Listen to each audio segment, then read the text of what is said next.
तो अब हम शुरू करने जा रहे हैं chapter 11th organic chemistry class 12th का अल्कोहल्स, फिनॉल्स एंड ईथर्स। इससे पहले चैप्टर 10th आई होप कि आपको बहुत पसंद आया होगा। आपने उसके नोट्स अच्छे से बना लिए होंगे अपने अनुसार, क्योंकि मैंने बहुत शॉर्ट में और सारी चैप्टर को अच्छे से कवर किया हुआ था। ठीक है, अब हम इसको शुरू कर रहे हैं। तो ये जो नोट्स मैं यहाँ पे बनाने जा रहा हूँ या लिखने जा रहा हूँ, इसकी जो पीडीएफ है वो मैं साहब 20 ऐप में डाल दूंगा। तो जिन स्टूडेंट ने अभी तक वो डाउनलोड नहीं किया है तो पहले उसको कर लें। और इस चैप्टर को मैं बहुत अच्छे से पढ़ाने वाला हूँ और काफ़ी इंपॉर्टेंट है ये, काफ़ी ज़्यादा रिएक्शंस इसमें हैं। तो ध्यान से अच्छे से कंसंट्रेशन फोकस जो भी आपको बनाना है बना लीजिएगा, सही से बैठ जाइएगा, सारे डिस्ट्रैक्शंस को दूर कर दीजिएगा, कॉपी पेन निकाल लीजिएगा। ओके, तो चलिए शुरू करते हैं। तो सबसे पहले हम जानेंगे कि अल्कोहल्स भाई साहब क्या होते हैं और ये फिनॉल्स और ईथर्स वगैरह वगैरह क्या होते हैं, क्या इनके स्ट्रक्चर होते हैं। सिंपल सी बात करेंगे। ठीक है, तो सबसे पहले हम देखते हैं क्या अल्कोहल्स को। ठीक है, तो ये जो अल्कोहल्स होते हैं इसमें क्या होता है, OH ग्रुप होता है अल्कोहल्स। ठीक है, अब अल्कोहल्स कैसे बनते हैं, हम कोई एक हाइड्रोकार्बन लेते हैं, जैसे हमने हाइड्रोकार्बन लिया CH3CH3, हाँ कि ना। ठीक है, अब यदि हम इसमें से एक हाइड्रोजन को रिप्लेस कर दें OH से, जरूरी नहीं एक ही को करें, आप इसमें से भी इस हाइड्रोजन को भी कर सकते हैं, एक से ज्यादा OH ग्रुप हो सकते हैं, जस्ट एग्जांपल ले रहे हैं हम। तो जैसे मान लो एक हाइड्रोजन को मैंने रिप्लेस कर दिया OH ग्रुप से, तो ये जो हुआ हमारा, ये क्या हुआ, अल्कोहल। इसी तरीके से यदि हम बात करें फिनॉल की, है ना, तो फिनॉल क्या होता है कि बेंजीन के ऊपर यदि OH ग्रुप लगा है ना, उसको हम क्या बोलते हैं, फिनॉल। ठीक है, तो उसका भी एक एग्जांपल लिख लीजिएगा इस तरीके से। ये क्या है, बेंजीन है और इसके ऊपर लगा दिया OH ग्रुप, राइट, तो इसको क्या बोलेंगे हम, फिनॉल। अब बात करते हैं ईथर की, किसकी बात करते हैं, ईथर की। तो ये भी बहुत सिंपल है। ठीक है, क्या होता है ये, ऑक्सीजन के इधर भी अल्काइल ग्रुप हो और ऑक्सीजन के उधर भी अल्काइल ग्रुप हो, जरूरी नहीं है दोनों सेम हो, दोनों अलग हो सकते हैं। तो इसको हम क्या बोलेंगे, ईथर। उम्मीद करता हूं ये तीनों चीजें आपको समझ में आ गई होंगी। एक और चीज जो आपको पता होना चाहिए, OH, ये जो ग्रुप है इसको क्या बोलते हैं, है ना, काफी इंपॉर्टेंट है, काफी बार मैं इसको यूज कर रहा हूँ। तो ये जो OH ग्रुप है इसको हम बोलते हैं हाइड्रोक्सिल ग्रुप। क्या बोलते हैं, हाइड्रोक्सिल ग्रुप। ठीक है, समझ आ गई, सिंपल सी बात है। अब यहां से हम शुरू कर रहे हैं, क्लासिफिकेशन से स्टार्ट कर रहे हैं। एनसीईआरटी में क्लासिफिकेशन से इसका स्टार्ट है 11.1। ठीक है, तो वैसे ही हम चल रहे हैं एनसीईआरटी के अकॉर्डिंग, राइट। तो सबसे पहला हम क्लासिफिकेशन देखेंगे कि किस तरीके से एल्कोहल्स, फिनॉल को हम मोनोहाइड्रिक, डाइहाइड्रिक, ट्राइहाइड्रिक बुलाते हैं, है ना। तो मोनोहाइड्रिक क्या होते हैं, डाइहाइड्रिक क्या होते हैं, ट्राइहाइड्रिक क्या होते हैं, वो सिंपल सी चीज आपको समझनी होगी। कि यहाँ पे मैं एग्जाम्पल लूँ CH3OH, CH3OH, इसमें कितने हाइड्रोक्सिल ग्रुप में, एक, तो इसलिए इसको क्या बोलेंगे हम, मोनोहाइड्रिक, है ना। सेकंड एग्जांपल लेते हैं, जैसे CH2 यहां पर लगा देते हैं हम दो OH ग्रुप। ठीक है, कार्बन की बैलेंसी का ध्यान रखना। तो यहाँ पे हाइड्रोक्सिल ग्रुप कितने हुए, दो हुए, है ना। तो इसको, इसलिए हम इसको क्या बोलेंगे, डाइहाइड्रिक। क्या बोलेंगे इसको, यहाँ पे लिख दो डाइहाइड्रिक। और चूंकि यहाँ पे क्या है, एक हाइड्रोक्सिल ग्रुप है, इसलिए इसको क्या बोलेंगे हम, मोनोहाइड्रिक। मोनोहाइड्रिक, क्योंकि ये आप कभी जे या नीट में भी कहीं पे भी ये क्वेश्चन सॉल्व कर रहे होंगे तो वहां पे सिंपली दे दिया जाएगा डाइहाइड्रिक। यदि आपको उसका मतलब नहीं पता है तो आप इसको कैसे सॉल्व करोगे। इसी तरीके से ये आगे है ना। जैसे मैं एक और एग्जांपल लेता हूं, CH2 अब यहाँ पे मैं तीन OH ग्रुप लगा देता हूं, OH OH OH। तो हाइड्रोक्सिल ग्रुप इसमें कितने हुए टोटल, तीन। कितने हुए, तीन। तो इसलिए इसको हम क्या बोलेंगे, ट्राइहाइड्रिक, ट्राइहाइड्रिक। ठीक है, इसी तरीके से चार होंगे, पांच होंगे, तो उसको हम क्या बोलेंगे, चलते जाएंगे तो पॉलीहाइड्रिक, राइट। अब जरूरी नहीं है कि ये अल्कोहल्स को ही बोले, यहाँ पर सेम ये चीज लागू होती है किसके लिए, फिनॉल्स के लिए। तो फिनॉल का भी आप एग्जांपल ले सकते हो, लेना चाहो तो। ये बेंजीन है, इसको भी हम क्या बोलेंगे, मोनोहाइड्रिक। ठीक है, एक बेंजीन जिस पर दो OH ग्रुप लगे हुए हैं, इसको हम क्या बोलेंगे, डाइहाइड्रिक। एक और बेंजीन है जिस पर तीन OH ग्रुप लगे हुए हैं, इसको हम क्या बोलेंगे, ट्राइहाइड्रिक। समझ में आ गया। तो ये क्लासिफिकेशन बहुत सिंपल सा था, उम्मीद करता हूं आपको ये समझ में आ गया होगा। सेकंड क्लासिफिकेशन की तरफ बढ़ते हैं कि किस बेसिस पर 1 डिग्री, 2 डिग्री, 3 डिग्री अल्कोहल्स को डिसाइड किया जाता है। तो आपको पता है कार्बन, है ना, कार्बन 1 डिग्री कब होता है, 2 डिग्री कब होता है, पता है ना, सिंपल सी बात। मैं सिंपल सा एग्जाम्पल ले लेता हूँ, CH2, यहाँ पे एक और ले लेता हूँ CH2 और CH, और ये CH2, यहाँ पे एक और CH3, C CH3CH3। ठीक है, अब ध्यान से देखना, ये जो कार्बन है, ये कार्बन कौन सा है, 1 डिग्री। ये कार्बन एक कार्बन से अटैच्ड है, इसलिए कौन सा कार्बन है, 1 डिग्री कार्बन है, हाँ क्या ना। तो यदि इससे OH ग्रुप अटैच्ड है ना, तो इस कार्बन की डिग्री जितनी होगी उतनी ही डिग्री इस अल्कोहल की होगी। तो इस अल्कोहल को हम क्या बोलेंगे, 1 डिग्री अल्कोहल। तो ये कौन सा अल्कोहल हुआ, 1 डिग्री अल्कोहल, यानी कि प्राइमरी अल्कोहल, प्राइमरी अल्कोहल। इसी तरीके से इसकी बात करें तो यदि आपने यहां पर लगा दिया OH, है ना, तो इस कार्बन की डिग्री कितनी है, ये डायरेक्टली 2 कार्बन से अटैच्ड है, एक इससे दूसरा इससे, तो इस कार्बन की डिग्री है 2, यानी कि इसको हम बोलेंगे सेकेंडरी अल्कोहल, यानी कि 2 डिग्री अल्कोहल। ठीक है, तो इसको भी मैं लिख देता हूं, ये क्या हुआ हमारा, सेकेंडरी अल्कोहल। ठीक है, इसकी बात करें, है ना, तो ये जो कार्बन है जिससे OH ग्रुप लगा हुआ है, इस कार्बन की डिग्री कितनी है, 3। कैसे पता चला कि ये डायरेक्टली 3 कार्बन से अटैच्ड है, 1 2 3, इसलिए इसकी डिग्री 3। तो इस अल्कोहल की भी डिग्री कितनी हो जाएगी, 3 हो जाएगी। तो इसको हम क्या बोलेंगे, tertiary carbon, sorry tertiary alcohol. ठीक है, तो सिंपल सी चीजें आपको पता चल गया। प्राइमरी अल्कोहल यानी कि 1 डिग्री अल्कोहल, सेकेंडरी अल्कोहल यानी कि 2 डिग्री अल्कोहल, टर्सरी अल्कोहल यानी कि 3 डिग्री अल्कोहल। तो एक क्लासिफिकेशन था डिग्री के बेसिस पे। अब नेक्स्ट क्लासिफिकेशन की बात करते हैं, एराइलिक अल्कोहल्स। ठीक है, ये सिंपली आपको पता होना चाहिए कि एराइलिक अल्कोहल्स क्या होते हैं। तो जो 10th चैप्टर था उसमें भी हमने देखे थे, यहाँ पे भी हम देख लेते हैं, है ना। तो पहले तो एराइलिक ग्रुप आपको पता होना चाहिए, CH2 डबल बॉन्ड CH2। ठीक है, तो ये जो ग्रुप है इसको हम क्या बोलते हैं, एलाइलिक ग्रुप। क्या बोलते हैं, एलाइलिक ग्रुप। ठीक है, अब इससे जो हाइड्रोजन लगा, इससे जो OH लगा होगा उसको हम बोलेंगे एलाइलिक अल्कोहल। समझ में आ रहा, सिंपल सी बात है। ठीक है, तो यहां पे मैं इसको मार्क कर देता हूं, ये जो ग्रुप है इसको क्या बोलते हैं हम, एलाइलिक ग्रुप, एलाइलिक ग्रुप। अब इससे जो हाइड्रोजन जो अल्कोहल OH लगा है, हाइड्रोक्सिल ग्रुप लगा है, तो इसको हम क्या बोलेंगे, एलाइलिक अल्कोहल, है ना। तो एलाइलिक अल्कोहल के आप कोई और एग्जांपल बता सकते हैं, ऑफ कोर्स बता सकते हैं। जैसे मैं एक ले लेता हूं, CH3, CH double bond CH, यहां पर अगेन CH, कितने हुए, 1 2, CH2। और यहां पर जो अल्कोहल जो हाइड्रोक्सिल ग्रुप होगा, ठीक है, वो क्या होगा, एलाइलिक अल्कोहल। क्यों, क्योंकि देखो ध्यान से, ये जो ग्रुप है ये वाला, इसको क्या बोलेंगे हम, एलाइलिक ग्रुप। ये जो ग्रुप है इसको हम क्या बोलेंगे, एलाइलिक ग्रुप। ठीक है, ये भी क्या है, एलाइलिक ग्रुप है। तो ये क्या हुआ हमारा, एलाइलिक अल्कोहल। ये क्या हुआ, एलाइलिक अल्कोहल। ठीक है, यानी कि डबल बॉन्ड के नेक्स्ट वाला जो कार्बन है उससे OH जुड़ा हुआ है, उसको हम बोलेंगे एलाइलिक अल्कोहल। उम्मीद करता हूँ ये समझ में आ रहा होगा, क्योंकि जो 10th चैप्टर था ना उसमें मैंने आपको अच्छे से समझाया था, बताया था कि एलाइलिक और बिनाइलिक में आपको कंफ्यूज नहीं होना है। तो नेक्स्ट आता है हमारा बिनाइलिक, है ना। तो बिनाइलिक में क्या होता था, डायरेक्ट जो डबल बॉन्ड होता था ना उससे अल्कोहल जुड़ा हुआ होता था। ये जो डबल बॉन्ड वाला जो कार्बन है उससे अल्कोहल जुड़ा हुआ होता था। ठीक है, OH जुड़ा हुआ है, तो इसको क्या बोलेंगे, बिनाइलिक अल्कोहल। सिंपल सी बात है। इसके बाद नेक्स्ट और होता था हमारा बेंजाइलिक अल्कोहल। अब बेंजाइलिक अल्कोहल में बहुत बड़ी गलती स्टूडेंट कर देते हैं कि जो बेंजीन है ना, इससे कभी कभी ये इसको क्या बोलते हैं, फिनॉल बोलते हैं। ठीक है, क्या बोलते हैं इसको, फिनॉल बोलते हैं। बट कभी कभी इसको बेंजाइलिक अल्कोहल कुछ स्टूडेंट बोल देते हैं, क्योंकि बेंजीन से OH लगा है तो उनको लगा कि क्या है, बेंजाइल अल्कोहल है ना। तो ये बेंजाइल अल्कोहल नहीं है। बेंजाइल अल्कोहल क्या होगा, ये जो बेंजीन है इससे CH2 ग्रुप लगा हुआ है और इससे जो OH लगा हुआ है इसको हम बोलेंगे बेंजाइल अल्कोहल। ये क्या होगा, बेंजाइल अल्कोहल, बेंजाइलिक अल्कोहल। समझ में आया, सिंपल सी बात है। नेक्स्ट क्लासिफिकेशन हम बात करते हैं ईथर की, है ना। ये भी बहुत सिंपल है, ध्यान से समझिएगा। ईथर, हमें ये पता है ईथर क्या होता था, OCH3CH3 इस तरीके से होता था, राइट। अब जरूरी नहीं है यहाँ पे CH3 और CH3 हो, ये इस तरीके से भी तो हो सकता है, यहाँ CH3 आ जाए, यहाँ पे CH2CH3 आ जाए, है ना। तो ये यहाँ पर देख रहे हो आप, दोनों ही ग्रुप सेम है और यहाँ पे ये ग्रुप अलग है और ये ग्रुप अलग है।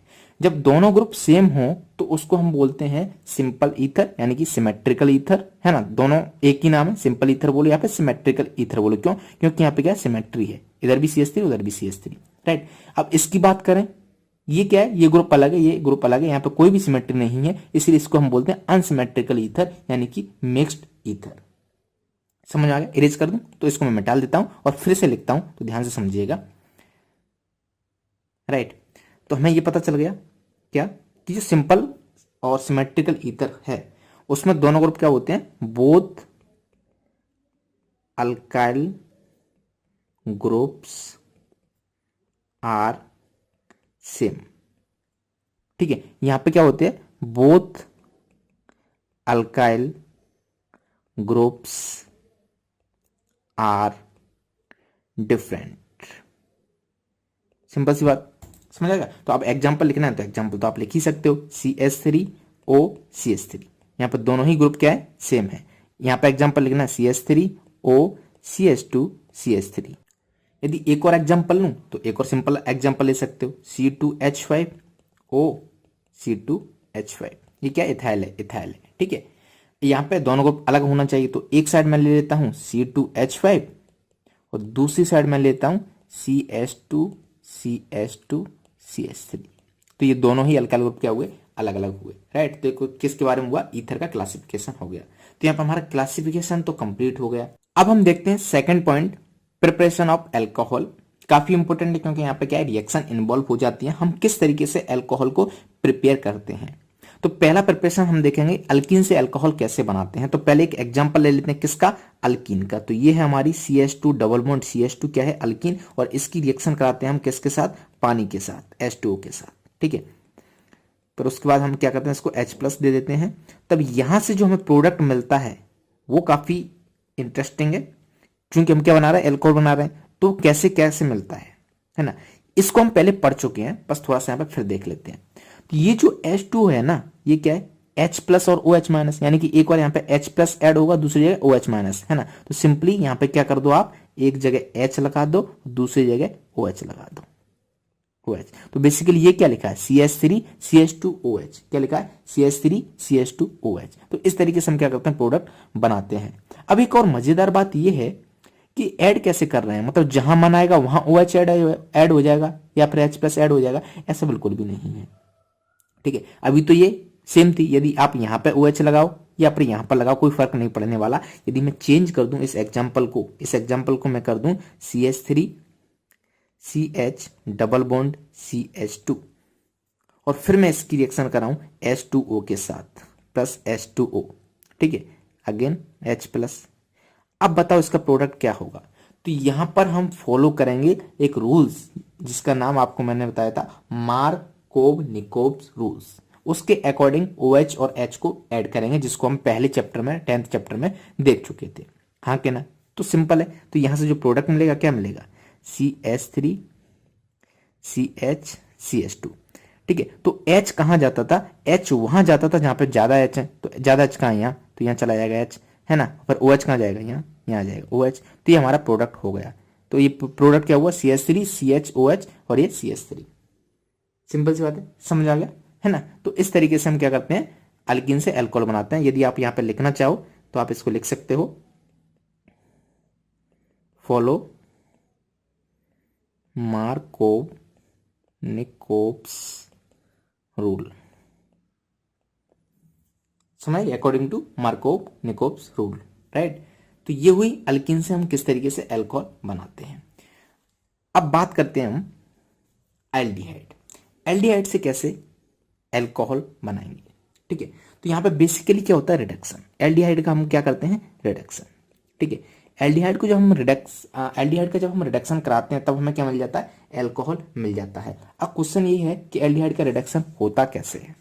ठीक है, क्या क्या रीजेंट हमें लेना चाहिए। तो यहाँ पे हम कराते हैं कैटालाइटिक हाइड्रोजनेशन। ठीक है, सबसे पहला काफी इंपॉर्टेंट है। ठीक है, तो यहाँ पे एक एल्डिहाइड ले लो, मैं एक एल्डिहाइड को ले लेता हूं, जैसे मैंने ले लिया CH3CHO। राइट, ये क्या है, इसको यदि आप देखोगे सही तो CH3C डबल बॉन्ड OH, इस तरीके से है ना, ये क्या है, एल्डिहाइड है, हाँ या ना। ठीक है, तो CH3CHO इसका रिडक्शन है ना, इसका रिडक्शन कैसे कराएं कि यहां से हमें CH2OH यानी कि अल्कोहल मिल जाए। यहां से जो अल्कोहल मिलेगा वो प्राइमरी अल्कोहल रहेगा। राइट, तो इसके लिए जो रिएजेंट लेते हैं, पहले की बात करें, पहले केस में हम कैटालाइटिक हाइड्रोजनेशन कराएंगे। तो कैटालाइटिक हाइड्रोजनेशन का रिएक्शन जो होता है, रिएजेंट जो होता है वो क्या रहता है, H2 हाइड्रोजन। और यहाँ पे जो कैटालिस्ट लेते हैं वो क्या लेते हैं, निकिल ले लो या फिर PD ले लो या फिर PT ले लो। नहीं पढ़ें तो पिटें, इस तरीके से हम इसको याद करते थे, है ना।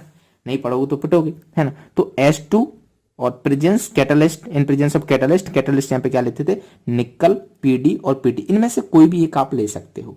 और इसको हम क्या बोलते थे, कैटालाइटिक हाइड्रोजनेशन। क्या बोलते थे, कैटालाइटिक हाइड्रोजनेशन। तो यहां से जो प्रोडक्ट हमें मिलता था, है ना, वो प्रोडक्ट क्या होता था, CH3, और ये जो CHO है इसका जो रिडक्शन होगा वो क्या होगा, CH2OH। ठीक है, ये प्रोडक्ट आपको मिल जाएगा, सिंपल सी बात है। अब नेक्स्ट देखते हैं, नेक्स्ट रिएजेंट जिसका नाम है NaBH4। इसको हम बोलते हैं सोडियम बोरोहाइड्राइड। क्या बोलते हैं, सोडियम बोरोहाइड्राइड, राइट। तो यहां से जो प्रोडक्ट मिलता था, है ना, यहां से जो प्रोडक्ट मिलेगा वो क्या रहेगा, सेम, CH3 CH2OH। एक और है दूसरा, लिथियम एल्यूमिनियम हाइड्राइड, है ना। एक और रिएजेंट ले लेते हैं, लिथियम एल्यूमिनियम हाइड्राइड, राइट। यहां से भी जो प्रोडक्ट मिलता था सेम मिलता था, CH3 CH2OH। तो प्रोडक्ट अलग कैसे होगा, क्योंकि यहाँ पे बेसिकली हो क्या रहा है, एल्डिहाइड का रिडक्शन हो रहा है। ये तीनों के तीनों रिड्यूसिंग एजेंट हैं, ये CHO को रिड्यूस कर देते हैं CH2OH में। यहाँ से जो एल्डिहाइड से हमें जो अल्कोहल मिल रहा है वो क्या है, 1 डिग्री अल्कोहल है, सब में देख सकते हो 1 डिग्री अल्कोहल है, सेम प्रोडक्ट मिलेगा, ठीक है। तो हमने क्या किया, एल्डिहाइड का रिडक्शन बेसिकली करवा दिया। तो ये रिएजेंट कभी कभी स्टूडेंट कंफ्यूज हो रहे थे कि यहाँ पे LiAlH4 लेना है या फिर ये लेना है या फिर ये लेना है। तीनों ही रिड्यूसिंग एजेंट है, तीनों ही जब एल्डिहाइड से रिएक्ट करेंगे तब हमें क्या मिलेगा, यहाँ पे प्राइमरी अल्कोहल मिलेगा। इसका आप नाम जरूर लिखना, इसको हम बोलते हैं कैटालाइटिक हाइड्रोजनेशन। क्या बोलते हैं, कैटालाइटिक हाइड्रोजनेशन। मैं लिख देता हूं, नहीं तो आप चिल्लाओगे बाद में, ठीक है। इसको क्या बोलते हैं हम, catalytic hydrogenation, catalytic hydrogenation, simple सी बात है ना। तो एल्डिहाइड से हमें क्या मिल गया, अल्कोहल मिल गया। अब हम चलते हैं सेकंड, कीटोन से अल्कोहल कैसे मिलेगा। तो कीटोन ले लो, कोई कीटोन हमने ले ली, CH3C11O CH3, राइट। अब इससे जो अल्कोहल मिलता था, है ना, वो क्या मिलेगा, इसका रिडक्शन कराएंगे तो CH3COH CH3, ठीक है। यहाँ पे 1 2 3 4 बॉन्ड है, यहाँ पे कितने, 1 2 3, तो यहाँ पे क्या जाएगा, हाइड्रोजन, राइट। तो आप देख सकते हो, इसको मैं थोड़ा सा इरेज करके सही से बनाता हूं, CH। तो ये जो अल्कोहल है ये क्या, 2 डिग्री अल्कोहल है। कौन सा अल्कोहल है, 2 डिग्री अल्कोहल। तो इसमें जो रिड्यूसिंग हम जो रिड्यूसिंग एजेंट लेंगे वो सेम ले रहे हैं जो पहले लिए थे, राइट। तो यहाँ पे आप लिख दो वापस, in presence of H2 in presence of catalyst. Catalyst कौन कौन से लेते थे, निकल, PD और PT, है ना। यहाँ पे कौन से लेते थे, सोडियम बोरोहाइड्राइड और या फिर लिथियम एल्यूमिनियम हाइड्राइड, है ना। इन दोनों में से हम कोई भी ले सकते थे। तो बाकी ये क्या करेंगे, इस कीटोन को रिड्यूस कर देंगे किसमें, इस अल्कोहल में, राइट। तो सब में सेम प्रोडक्ट आएगा, तो यहाँ पे प्रोडक्ट सबका सेम लिख देना, CH3COH CH3, यहाँ पे भी CH3CHOH CH3। अब कुछ स्टूडेंट तो इसी में कंफ्यूज हो जाएंगे, यहाँ पे OH ऊपर लगा दिया, यहाँ पे नीचे लगा दिया, है ना। अरे तीनों के तीनों प्रोडक्ट सेम है, उससे कोई फर्क नहीं पड़ेगा, ठीक है। तो ये हुई कि कीटोन से हम अल्कोहल कैसे बनाते हैं, समझ में आ गया कि नहीं। अब कन्वर्जन कहीं पे भी हो रहा होगा, है ना, वहां पे मान लो आपको ये कंपाउंड मिला, उसको इसमें कन्वर्ट करना है, तो आप दिमाग में एक फ्लो चार्ट आपके आ जाना चाहिए कि कीटोन से हम अल्कोहल लेने के लिए क्या करते थे। तो ये 3 रिएजेंट थे जो मैंने आपको बताए हैं, इनमें से कोई भी यूज कर लेना, वहां पे लिख देना, ठीक है। एक कन्वर्जन करने के बहुत सारे तरीके हो सकते हैं, किसी स्टूडेंट ने ये लिया हुआ, किसी ने ये लिया हुआ, किसी ने ये लिया हुआ, है ना। तो सॉल्यूशन भी आपको अलग अलग मिल सकते हैं, तो आप इसको उससे बिल्कुल भी घबराइएगा मत, राइट। अब हम चलते हैं next, from carboxylic acid. Carboxylic acid से कैसे हम अल्कोहल बनाएं, राइट। तो इसके लिए एक ही तरीका जो होता है वो क्या है कि हम एक तो एग्जांपल ले लेते हैं, CH3COOH, ये क्या है, कार्बोक्सिलिक एसिड है ना। तो बेसिकली हम क्या कराते हैं, इसका रिएक्शन करा देते हैं किससे, lithium aluminium hydride first step में, सेकंड स्टेप में हम इसको पानी देते हैं H2O, राइट। तो यहां से हमें क्या मिल जाता है, प्रोडक्ट मिल जाता है रिड्यूस्ड CH3CH2OH। देख रहे हैं, ये COOH जो ग्रुप था वो रिड्यूस हो गया CH2OH में, ये COOH ग्रुप रिड्यूस हो गया CH2OH में, तो यहाँ से जो हमें मिला वो क्या मिला, primary alcohol, 1 degree alcohol. Simple है। तो आपको ये भी पता होना चाहिए कि कार्बोक्सिलिक एसिड से किस तरीके से हम अल्कोहल बनाते हैं। अब एक इंपॉर्टेंट बात ये है कि ये जो है ना लिथियम एल्यूमिनियम हाइड्राइड, ये काफ़ी एक्सपेंसिव है, बहुत महंगा है। तो जनरली हम इसको इस तरीके से यूज नहीं करते हैं। जब हमें कुछ स्पेशल केमिकल्स बनाने होते हैं तभी हम इसका यूज करते हैं। तो फिर हम किस तरीके से अल्कोहल कॉमर्शियल बनाए, तो उसके लिए हम क्या करते हैं, पहले इसको कन्वर्ट करते हैं एस्टर में, फिर एस्टर का करते हैं रिडक्शन, तब हमें मिलता है अल्कोहल, है ना। तो यहां पे मैं लिख देता हूं, ठीक है। तो हमने क्या किया, इसको लिख लिया है ना, ये एक इंपॉर्टेंट पॉइंट लिखा है, LiAlH4 इज एक्सपेंसिव, ये बहुत महंगा होता है। So we first convert acid into ester, तो इसलिए हम क्या करते हैं, एसिड को पहले एस्टर में कन्वर्ट करते हैं, फिर उसके बाद then we reduce ester into alcohol, फिर उसके बाद हम एस्टर को अल्कोहल में रिड्यूस करते हैं, किसके द्वारा, कैटालिटिक हाइड्रोजनेशन के द्वारा। तो इसको पूरा ध्यान से समझिएगा। सबसे पहले हम क्या लेंगे, एक एसिड लेंगे, है ना। तो एसिड क्या ले लिया हमने, CH3COH, एक एग्जाम्पल। फिर इसका क्या करेंगे हम, इससे बनाएंगे एस्टर, है ना। तो एस्टर कैसे, CH3OH, एक alcohol in presence of H plus, second step में।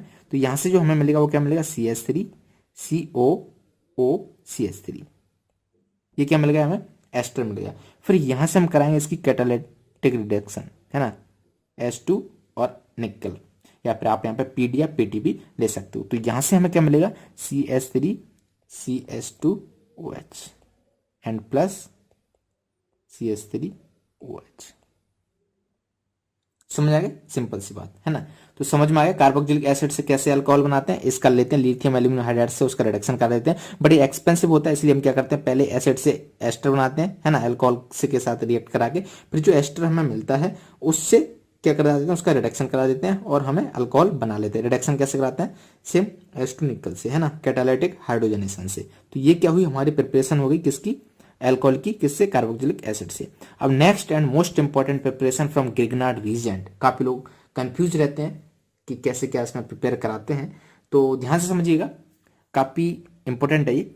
तो यहाँ पे मैं दो एग्जांपल ले लेता हूँ। एक ये है कि CH3C डबल बॉन्ड O और H, दूसरा एग्जांपल लेता हूं मैं CH3C double bond O CH3।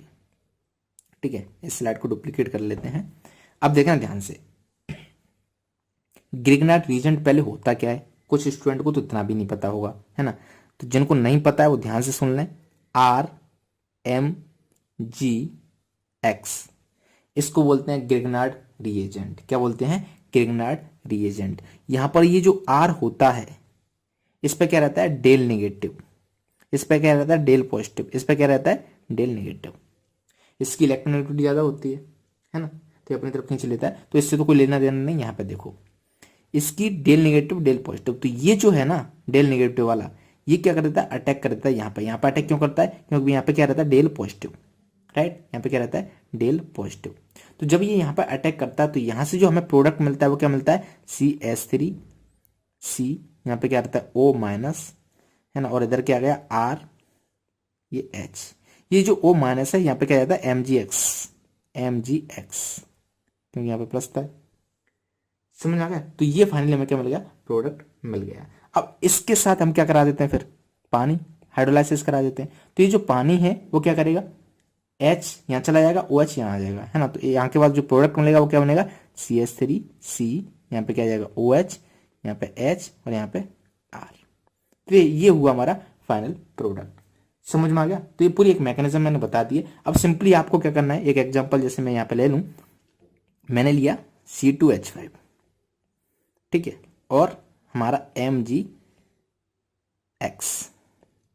अब बताओ कैसे प्रोडक्ट क्या बनेगा, आपको सिर्फ प्रोडक्ट बताना है।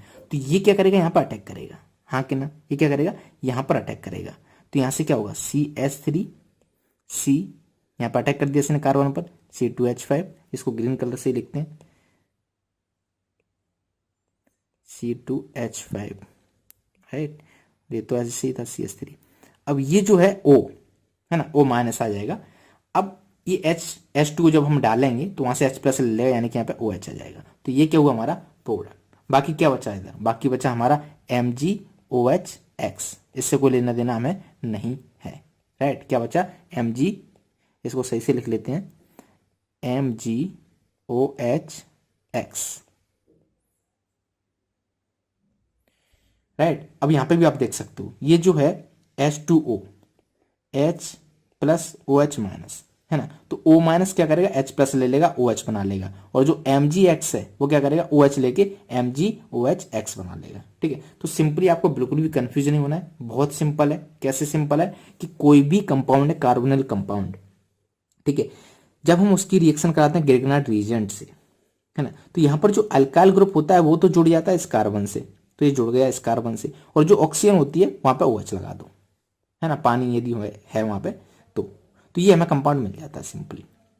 तो ये जो कंपाउंड मिला है वो क्या है, अल्कोहल है। हम क्या कर रहे थे, प्रिपरेशन ऑफ अल्कोहल कर रहे थे, है ना, तो इस तरीके से ग्रिग्नार्ड रीजेंट का यूज करके हम क्या कर सकते हैं, अल्कोहल बना सकते हैं। तो ये भी सिंपल था, समझ में आ गया होगा, है ना।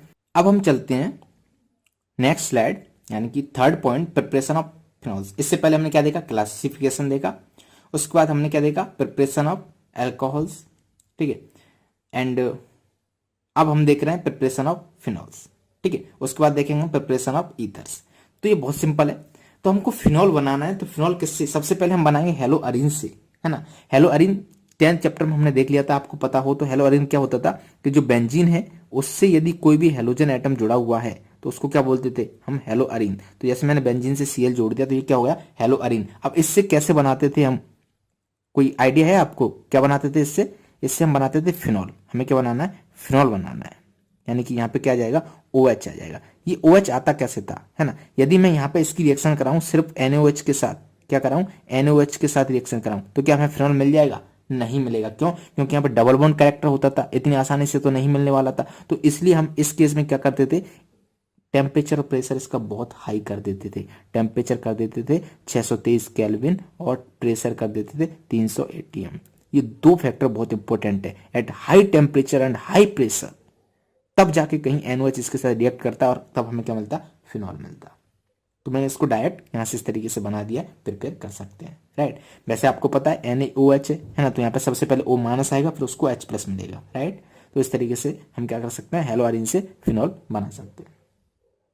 नेक्स्ट देखते हैं किस तरीके से प्रिपेयर करें। बेंजीन सल्फोनिक एसिड से हमको प्रिपेयर करना है क्या, फिनॉल। तो कैसे करेंगे, ठीक है, तो देखो ध्यान से, पहले तो हम लेते हैं बेंजीन सल्फोनिक एसिड।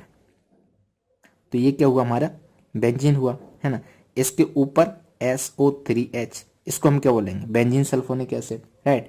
जब हम इसकी रिएक्शन कराते हैं किसके साथ, NaOH एंड सेकेंड स्टेप में H प्लस, तब हमें जाके मिलता है फिनॉल। क्या मिलता है हमें, फिनॉल, राइट। तो बेंजीन सल्फोनिक एसिड से यदि हमें फिनॉल चाहिए तो क्या करें, उसकी सिंपली NOH यानी कि बेस, और फिर उसके बाद एसिड दे दें, H प्लस दे दें, राइट। क्योंकि आपको पता है एक चीज कि जब फिनॉल होता है ना, यदि यहाँ पर कोई भी बेस है OH माइनस, है ना, तो सिंपली ये H है ना, OH माइनस ले लेता है, तो इस फॉर्म में ये रहता है हमेशा O माइनस में। तो हमें क्या है, सेकंड स्टेप में H प्लस देना पड़ता है, उसके बाद हम इसको H प्लस देते हैं, तब जाके हमें कहीं मिलता है फिनॉल, ठीक है। तो इसको क्या करिएगा, नोट लगा के लिख लीजिएगा, राइट। अब बेंजीन सल्फोनिक एसिड से हमने क्या किया, फिनॉल बना लिया। अब मान लो हमारे पास बेंजीन सल्फोनिक एसिड नहीं है, केवल बेंजीन है, क्या है, केवल बेंजीन। तो बेंजीन से कैसे बनाते हैं बेंजीन सल्फोनिक एसिड, उसके लिए हम यूज करते हैं ओलियम, है ना, तो यहाँ पे लिख लेना ओलियम। तो ओलियम की जब हम रिएक्शन कराते हैं बेंजीन के साथ, तब हमें क्या मिल जाता है, बेंजीन सल्फोनिक एसिड मिल जाता है। ये ओलियम क्या होता है, H2SO7। ये फॉर्मूला काफी इंपॉर्टेंट है, तो जो कि आपको पता होना चाहिए, क्योंकि MCQ में इसको पूछ सकते थे, इसलिए मैंने यहाँ पे इसको हाईलाइट कर दिया है, राइट। बोर्ड में MCQ में याद आ सकता था, इसलिए मैंने इसको यहाँ पे हाईलाइट कर दिया। तो बेंजीन सल्फोनिक एसिड से किस तरीके से फिनॉल बनाते हैं ये आपको पता चल गया। अब हम चलते हैं थर्ड केस कि मान लो हमारे पास डाइजोनियम सॉल्ट है ना, तो डाइजोनियम सॉल्ट से किस तरीके से हम फिनॉल बनाएंगे। तो सिंपल सा तरीका, डाइजोनियम सॉल्ट क्या होता है, बेंजीन के ऊपर N2Cl, यानी कि ये प्लस रहता है और ये माइनस रहता है ना, इसको हम बोलते हैं डाइजोनियम सॉल्ट। तो सिंपली इस डाइजोनियम सॉल्ट की आप रिएक्शन करा दो पानी के साथ, तो यहां से हमें क्या मिल जाता था, यहां से हमें मिल जाता था फिनॉल, हाँ कि ना, और प्लस ये N2 उड़ जाता था और HCl, N2 प्लस HCl। हमें क्या करना है, हमें तो फिनॉल बनाना था, तो इससे कोई लेना देना नहीं था। अब मान लो हमारे पास ये डाइजोनियम सॉल्ट नहीं है, तो इस डाइजोनियम सॉल्ट को कैसे बनाते थे? तो डाइजोनियम सॉल्ट को बनाने का जो तरीका था, हमारे पास एनिलीन होती थी, हाँ या ना, है ना। तो इस एनिलीन का जब हम रिएक्शन कराते थे किसके साथ, NaNO2 और HCl के साथ, इसको हम पढ़ेंगे अमीन्स वाले चैप्टर में, है ना। तब इससे ये मिलता था, फिर इससे जब हम पानी के साथ रिएक्शन करा देते थे इसका, तब हमें क्या मिल जाता था, ये मिल जाता था, ठीक है। तो डाइजोनियम सॉल्ट जो है वो आपको पता होना चाहिए। तो ये क्या है, डाइजोनियम सॉल्ट है, क्या, बेंजीन के ऊपर N2Cl, इसको हम क्या बोलते हैं, डाइजोनियम सॉल्ट। इसको बोलते हैं लॉर्ड ऑफ रिंग, रिंगों का भगवान। क्यों? क्योंकि ये इतनी ज्यादा रिएक्शन कराता है ना, हद से ज्यादा, है ना, बहुत सारी चीजें ये करवा देता है। इसको हम अमीन्स वाले चैप्टर में देखेंगे। अब हम फोर्थ क्या कर रहे हैं, अभी प्रिपरेशन ऑफ फिनॉल कर रहे हैं, है ना। तो फ्रॉम क्यूमीन, ये वो वाला, कुछ लोग इसको कुछ और पढ़ लेते हैं, है ना, वो जो कुत्ता कमीन होता है ना, वो वाला ये कमीन नहीं है, इसको हम बोलते हैं क्यूमीन। समझ में आया क्या बोलते हैं, क्यूमीन। अब क्यूमीन होता क्या है, ये भी अपने आप में एक इंपॉर्टेंट क्वेश्चन है, पहली बात। दूसरी बात, इससे हम फिनॉल बनाते कैसे हैं, वहां पर भी एक क्वेश्चन बन जाता है ना। तो दोनों ही इंपॉर्टेंट हैं। तो क्या करना है आपको, कुछ नहीं करना है, आपको ध्यान से सुनना है। तो सबसे पहले हम क्यूमीन देखते हैं, क्यूमीन क्या होता है। ये जो बेंजीन है ना, बेंजीन, इसके ऊपर जो ग्रुप होता है वो क्या होता है, आइसोप्रोपाइल। बेंजीन के ऊपर जो ग्रुप होता है वो क्या होता है, आइसोप्रोपाइल। तो इसी को पूरे को हम क्या बोलते हैं, क्यूमीन, राइट। अब क्यूमीन से हम बना रहे हैं फिनॉल। तो हम क्या करते हैं, इसकी रिएक्शन कराते हैं किसके साथ, ऑक्सीजन के साथ। किसके साथ, ऑक्सीजन के साथ। ये कुछ ज्यादा ही बड़ा हो गया, है ना। इसकी रिएक्शन कराते हैं हम ऑक्सीजन के साथ। जब हम इसकी रिएक्शन ऑक्सीजन के साथ कराते हैं, है ना, तो यहाँ पे क्या आ जाती है, परऑक्साइड लिंकेज आ जाती है। कैसे, ये जो बेंजीन है, ठीक है, फिर यहाँ पे क्या है, CH3, इसको फिर से सही से बनाए, CH3 यहां पर क्या आती है, परऑक्साइड लिंकेज, OH। ये क्या, परऑक्साइड लिंकेज, ठीक है। अब ये जो है ना, इसके बाद इसको क्या करते हैं, H+ और पानी जब देते हैं, तब हमें यहाँ क्या मिल जाता है, फिनॉल मिल जाता है। इसको रेड कलर में लेना, OH। एक बार समझने की कोशिश करो, इसको काफी इंपॉर्टेंट है, ध्यान से देखना। क्या किया हमने, फ्रॉम क्यूमीन से हम फिनॉल बना रहे हैं। तो सबसे पहले हमारे पास क्या है, क्यूमीन। क्यूमीन क्या होता है, बेंजीन के ऊपर जो आइसोप्रोपाइल ग्रुप होता है उसको हम क्यूमीन बोलते हैं। फिर इसकी जो रिएक्शन है हम क्या कराते हैं, ऑक्सीजन से करा देते हैं। क्यूमीन की रिएक्शन क्या कराते हैं, हम ऑक्सीजन से करा देते हैं। तब ये जो है ना, कार्बन, बेंजीन से जो कार्बन जुड़ा हुआ है, जो हाइड्रोजन है, उसकी जगह परऑक्साइड लिंकेज, हाइड्रोजन की जगह OOH हम लगा देते हैं, ठीक है। फिर इसकी रिएक्शन H+H2 से कराते हैं, तब क्या होता है, ये जो ग्रुप है ये पूरा गायब हो जाता है और OH सीधा इसके ऊपर टपक पड़ता है ना। तो इसको यदि मैं डॉट डॉट करूं, ध्यान से समझना, ये जो ग्रुप है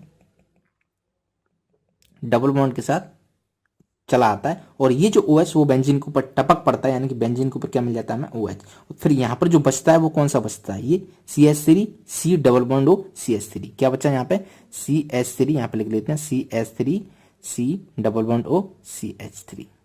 तो इस तरीके से क्यूमीन से हम फिनॉल बनाते हैं। सिंपल था, समझ में आ गया। तो ये हुई प्रिपरेशन ऑफ फिनॉल, ठीक है। अब हम चलते हैं next preparation, third preparation, preparation of ether. Alcohol की प्रिपरेशन हमने देख ली, फिनॉल की प्रिपरेशन देख ली। अब हम देखते हैं ईथर की प्रिपरेशन। तो इसमें दो प्रिपरेशन देखेंगे जो कि काफी सिंपल है। पहली, बाई डिहाइड्रेशन ऑफ अल्कोहल। जो अल्कोहल होता है, अल्कोहल का एग्जांपल ले लो, CH3 CH2OH, ये क्या है, एक अल्कोहल है।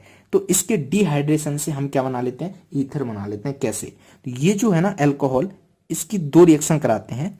एक हम H2SO4 के साथ रिएजेंट सेम रखते हैं, इधर भी H2SO4 के साथ, बट हम क्या करते हैं, इसका टेम्परेचर वेरी करते हैं। एक बार हमने टेम्परेचर लिया 443 केल्विन और एक बार इससे कम टेम्परेचर लेते हैं 413 केल्विन। तो जब हम 443 केल्विन पर इसकी रिएक्शन देखते हैं तब क्या होता है, यहाँ पे डिहाइड्रेशन हो जाता है। क्या हो जाता है, डिहाइड्रेशन हो जाता है, यानी कि यहाँ ये जो OH है और यहाँ H है, ये दोनों निकल जाते हैं पानी की फॉर्म में। डिहाइड्रेशन मतलब पानी का मॉलिक्यूल, यानी कि -H2। तो यहाँ पे क्या मिलता है हमें, CH2 डबल बॉन्ड CH2 मिलता है। यदि बात करें यहाँ की, है ना, तो इस केस में हमें CH2 डबल बॉन्ड CH2 नहीं मिलता है, यहाँ पर हमें मिलता है CH3 CH2O CH2 CH3। हम क्या कर रहे थे, ईथर बना रहे थे, तो इस तरीके से हम ईथर को प्रिपेयर कर सकते हैं। समझ में आ गया, सिंपल था। अब यहाँ पे एक चीज देख रहे हैं ना, ये जो H2SO4 है ना, ये क्या है, डिहाइड्रेटिंग एजेंट। अब यहाँ पे H2SO4 के अलावा आप H3PO4 भी ले सकते हो, तो वो आप यदि कहीं आपको नजर आ जाए तो आपको सिंपली क्या करना है, पानी को निकाल देना है। तो मैं यहाँ पे लिख देता हूँ H3PO4 और यहाँ पे H3PO4, ठीक है। तो यदि टेम्परेचर 443 केल्विन है तो यहाँ से सिंपली पानी का मॉलिक्यूल गैप हो जाएगा, यानी CH2 double bond CH2 alkyne बन जाएगी, और इस केस में, इस कंडीशन में क्या बन जाएगा, ईथर बन जाएगा। सिंपल सी बात है। नेक्स्ट देखते हैं हम विलियमसन सिंथेसिस, है ना। ये आपको बहुत बार नजर आया होगा कि ईथर को किस तरीके से प्रिपेयर करते हैं, कौन सा मेथड है, ऑप्शन में, राइट। तो इसके ऊपर एक अच्छा MCQ बनता है, तो उम्मीद करता हूँ कि आपको पता होना चाहिए। तो विलियमसन सिंथेसिस किसके लिए यूज करते हैं, प्रिपरेशन ऑफ ईथर के लिए। ईथर इससे हम बनाते हैं। कैसे बनाते हैं, हम कोई एक एग्जांपल ले लेते हैं। जैसे हमने लिया CH3Cl, ये क्या है, एक अल्काइल हैलाइड है, राइट। और दूसरा केस हम ले लेते हैं C2H5ONa, ठीक है। अब यहां आपको पता है ये क्या है, पॉजिटिव, तो यहाँ पे क्या होगा, नेगेटिव साइन होगा, यहाँ पे क्या होगा, पॉजिटिव साइन। तो जब आप इनकी रिएक्शन कराते हो, है ना, तो सिंपली ये क्या कर देता है, इधर अटैक कर देता है ना। तो जो अटैक करता है ये OC2H5, तो यहाँ पे क्या मिलता है हमें, ध्यान से देखो, यहाँ आता है CH3 और ये अटैक कर देता है इधर, है ना। तो यहाँ पे क्या मिल जाता है, OC2H5। सिंपल सी बात है ना। जैसे और एग्जांपल लेना है तो और एग्जांपल ले सकते हो, क्या, C2H5Cl, ठीक है। अब यहाँ पे मैं ले लेता हूं CH3ONa, ठीक है। तो यहाँ पे क्या है, नेगेटिव, यहाँ पे क्या, पॉजिटिव। तो ये जो है ये अटैक कर देगा यहाँ पर, राइट। तो यहाँ से जो कंपाउंड मिलेगा वो क्या मिलेगा हमें, C2H5OCH3। तो ये क्या है, ईथर है, ये ईथर है, ठीक है। यहाँ से हम किसी भी तरीके का ईथर बना सकते हैं। यदि हमें सिमेट्रिकल चाहिए तो सिमेट्रिकल बना सकते हैं। यहाँ पे क्या लेंगे, CH3 ले लेंगे, तो CH3, यहाँ पे क्या आएगा, CH3 आ जाएगा, तो सिमेट्रिकल ईथर बन गया, है ना। यदि मैं अनसिमेट्रिकल बनाना है तो इस तरीके से देख सकते हो आप, C2H5 है, यहाँ पे CH3, तो दोनों क्या होगा, ये अनसिमेट्रिकल हो गए। अब यहाँ पे जो सबसे इंपॉर्टेंट पॉइंट है वो क्या है, वो ये है कि ये जो रिएक्शन हो रही है ना, this is SN2 reaction, this is SN2 reaction, right. तो यहाँ पे SN2 रिएक्शन हो रही है। अब आपको पता है SN2 रिएक्शन क्या करती है, सपोर्ट्स, SN2 रिएक्शन क्या करती है, support, favour by 1 degree halide, ठीक है। 1 डिग्री हैलाइड होगा तो सही रहेगा, 2 डिग्री होगा तो कम होगी, 3 डिग्री होगा तो ये होगी नहीं। अब मैं एक एग्जांपल ले लेता हूं। मान लो हमारे पास CH3 CH3 CH3 और यहाँ पे क्या आएगा, CH3, और ये होगा हमारा Cl। ये क्या है, अल्काइल हैलाइड है। इसकी डिग्री कितनी है, 3 डिग्री, 3 डिग्री हैलाइड है। तो इसके साथ जब आप रिएक्शन कराओगे किसकी, CH3ONa प्लस की, और ये माइनस, ठीक है, CH3ONa की, तो यहाँ पे क्या होगा ना, कि रिएक्शन ऐसे नहीं होगी, अटैक नहीं करेगा ये, है ना। यहाँ पे एलिमिनेशन रिएक्शन हो जाएगा, क्योंकि ये 3 डिग्री हैलाइड है, और 3 डिग्री हैलाइड क्या करता है, SN2 को सपोर्ट नहीं करता है। तो यहाँ से हमें मिलेगा अल्कीन, ना कि एल्कोहल, सॉरी, ना कि ईथर, राइट। कैसे, ध्यान से देखो, CH3 CH3 CH3, आपके अकॉर्डिंग बनना क्या चाहिए था, OCH3 बनना चाहिए था, बट गलत है, ये नहीं बनता है। तो बनता क्या है, यहाँ पे बनता है एल्कीन। काफी इंपॉर्टेंट है, क्योंकि गलती आपसे हो सकती थी एग्जाम में, इसलिए मैं इसको थोड़ा सा हाईलाइट कर रहा हूं। अल्कीन कैसे, Cl है, अब ये अल्फा है ना, तो ये क्या है, बीटा, और ये क्या है, बीटा। तो बीटा हाइड्रोजन यहां से गायब होते थे, तो कोई भी बीटा हाइड्रोजन यहां से गायब कर दो, है ना। तो CH3 C, यहाँ पर ऊपर CH3, और ये बीटा हमने हाइड्रोजन यहां से गायब कर दिया, यानी कि इस तरीके से बन गया, ठीक है। ये आप इसको थोड़ा सा अरेंज करके लिखोगे, है ना, तो ये क्या है, CH3 C double bond CH2 CH3, ठीक है। और लिखा है, तो ये वाला प्रोडक्ट हमें यहां से मिल गया। तो इस तरीके से हम क्या करते हैं, इस मेथड का यूज करते हैं विलियमसन सिंथेसिस का। अब जरूरी नहीं है कि ये सिंपली अल्काइल हैलाइड के लिए यूज करते हैं, हम यहाँ से जो फिनॉल है ना उससे भी ईथर बना सकते हैं। तो उसका भी एक एग्जांपल देख सकते हो। जैसे मैं एक एग्जांपल लेता हूँ फिनॉल OH, ठीक है। और इसकी रिएक्शन सबसे पहले बेस के साथ कराएंगे। तो बेस में आपको पता है फिनॉल क्या रहता है ना, ये बेस है, यहाँ से H+ को ले लेगा तो यहाँ पे क्या आ जाएगा O-, राइट, और ये Na+, ठीक है। तो हमें क्या मिल गया, ये अल्कोक्साइड मिल गया। अब इसकी रिएक्शन आप कराओगे CH3X के साथ, CH3Cl के साथ, है ना। तो CH3 क्या कर देगा, यहाँ पे अटैक कर देगा, सॉरी ये यहाँ पे अटैक कर देगा, यानी कि बेसिकली जो हमें प्रोडक्ट मिलेगा वो क्या मिलेगा, OCH3। तो ये क्या हुआ, बेसिकली ईथर हुआ, है ना, फ्रॉम फिनॉल। और ये क्या है, फिनॉल, यहाँ पे लिख सकते हो फिनॉल, और ये क्या है, ईथर। तो हम ईथर से फिनॉल कैसे बना रहे हैं ये आप देख सकते हो, ठीक है। हम फिनॉल से ईथर कैसे बना रहे हैं ये आप देख सकते हो, किसके द्वारा, विलियमसन सिंथेसिस के द्वारा। तो ये सारी की सारी जो हमारी प्रिपरेशन थी हमने पढ़ ली थी।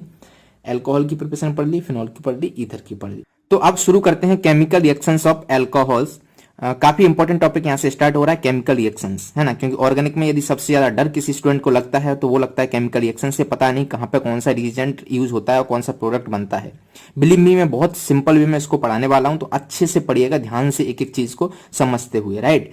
तो यहाँ पे सबसे पहले हम स्टार्ट करेंगे कि अल्कोहल की रिएक्शन यदि मेटल से कराई जाए तो क्या प्रोडक्ट मिलेगा, है ना। तो पहले मैं बता देता हूं कि जो अल्कोहल है उसमें हम कौन कौन सी केमिकल रिएक्शन देखेंगे। तो मेटल के साथ जब रिएक्ट कराएंगे तब क्या प्रोडक्ट वगैरह क्या होगा, उसकी एसिडिटी किस तरीके से होती है, एस्टरिफिकेशन क्या होता है, लुकास टेस्ट भी इसमें पढ़ेंगे, फिर डिहाइड्रेशन पढ़ेंगे, देन ऑक्सीडेशन अल्कोहल का कैसे करते हैं, है ना। तो ये कुछ रिएक्शंस ही हैं जिनको हम अल्कोहल में देखेंगे, राइट। तो सबसे पहले रिएक्शन विद मेटल्स। अब यहाँ पे जैसे मान लो हमने मेटल लिया, पोटेशियम लिया, या फिर सोडियम लिया, या फिर एल्यूमिनियम लिया।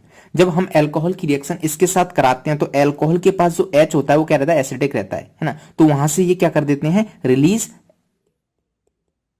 हाइड्रोजन गैस, H2S को ये क्या करते हैं, रिलीज करते हैं। जैसे एक एग्जांपल ले लेते हैं, पर समझने की कोशिश करते हैं। मैंने एक एग्जांपल लिया CH3, ठीक है, क्या लिया, CH3OH+,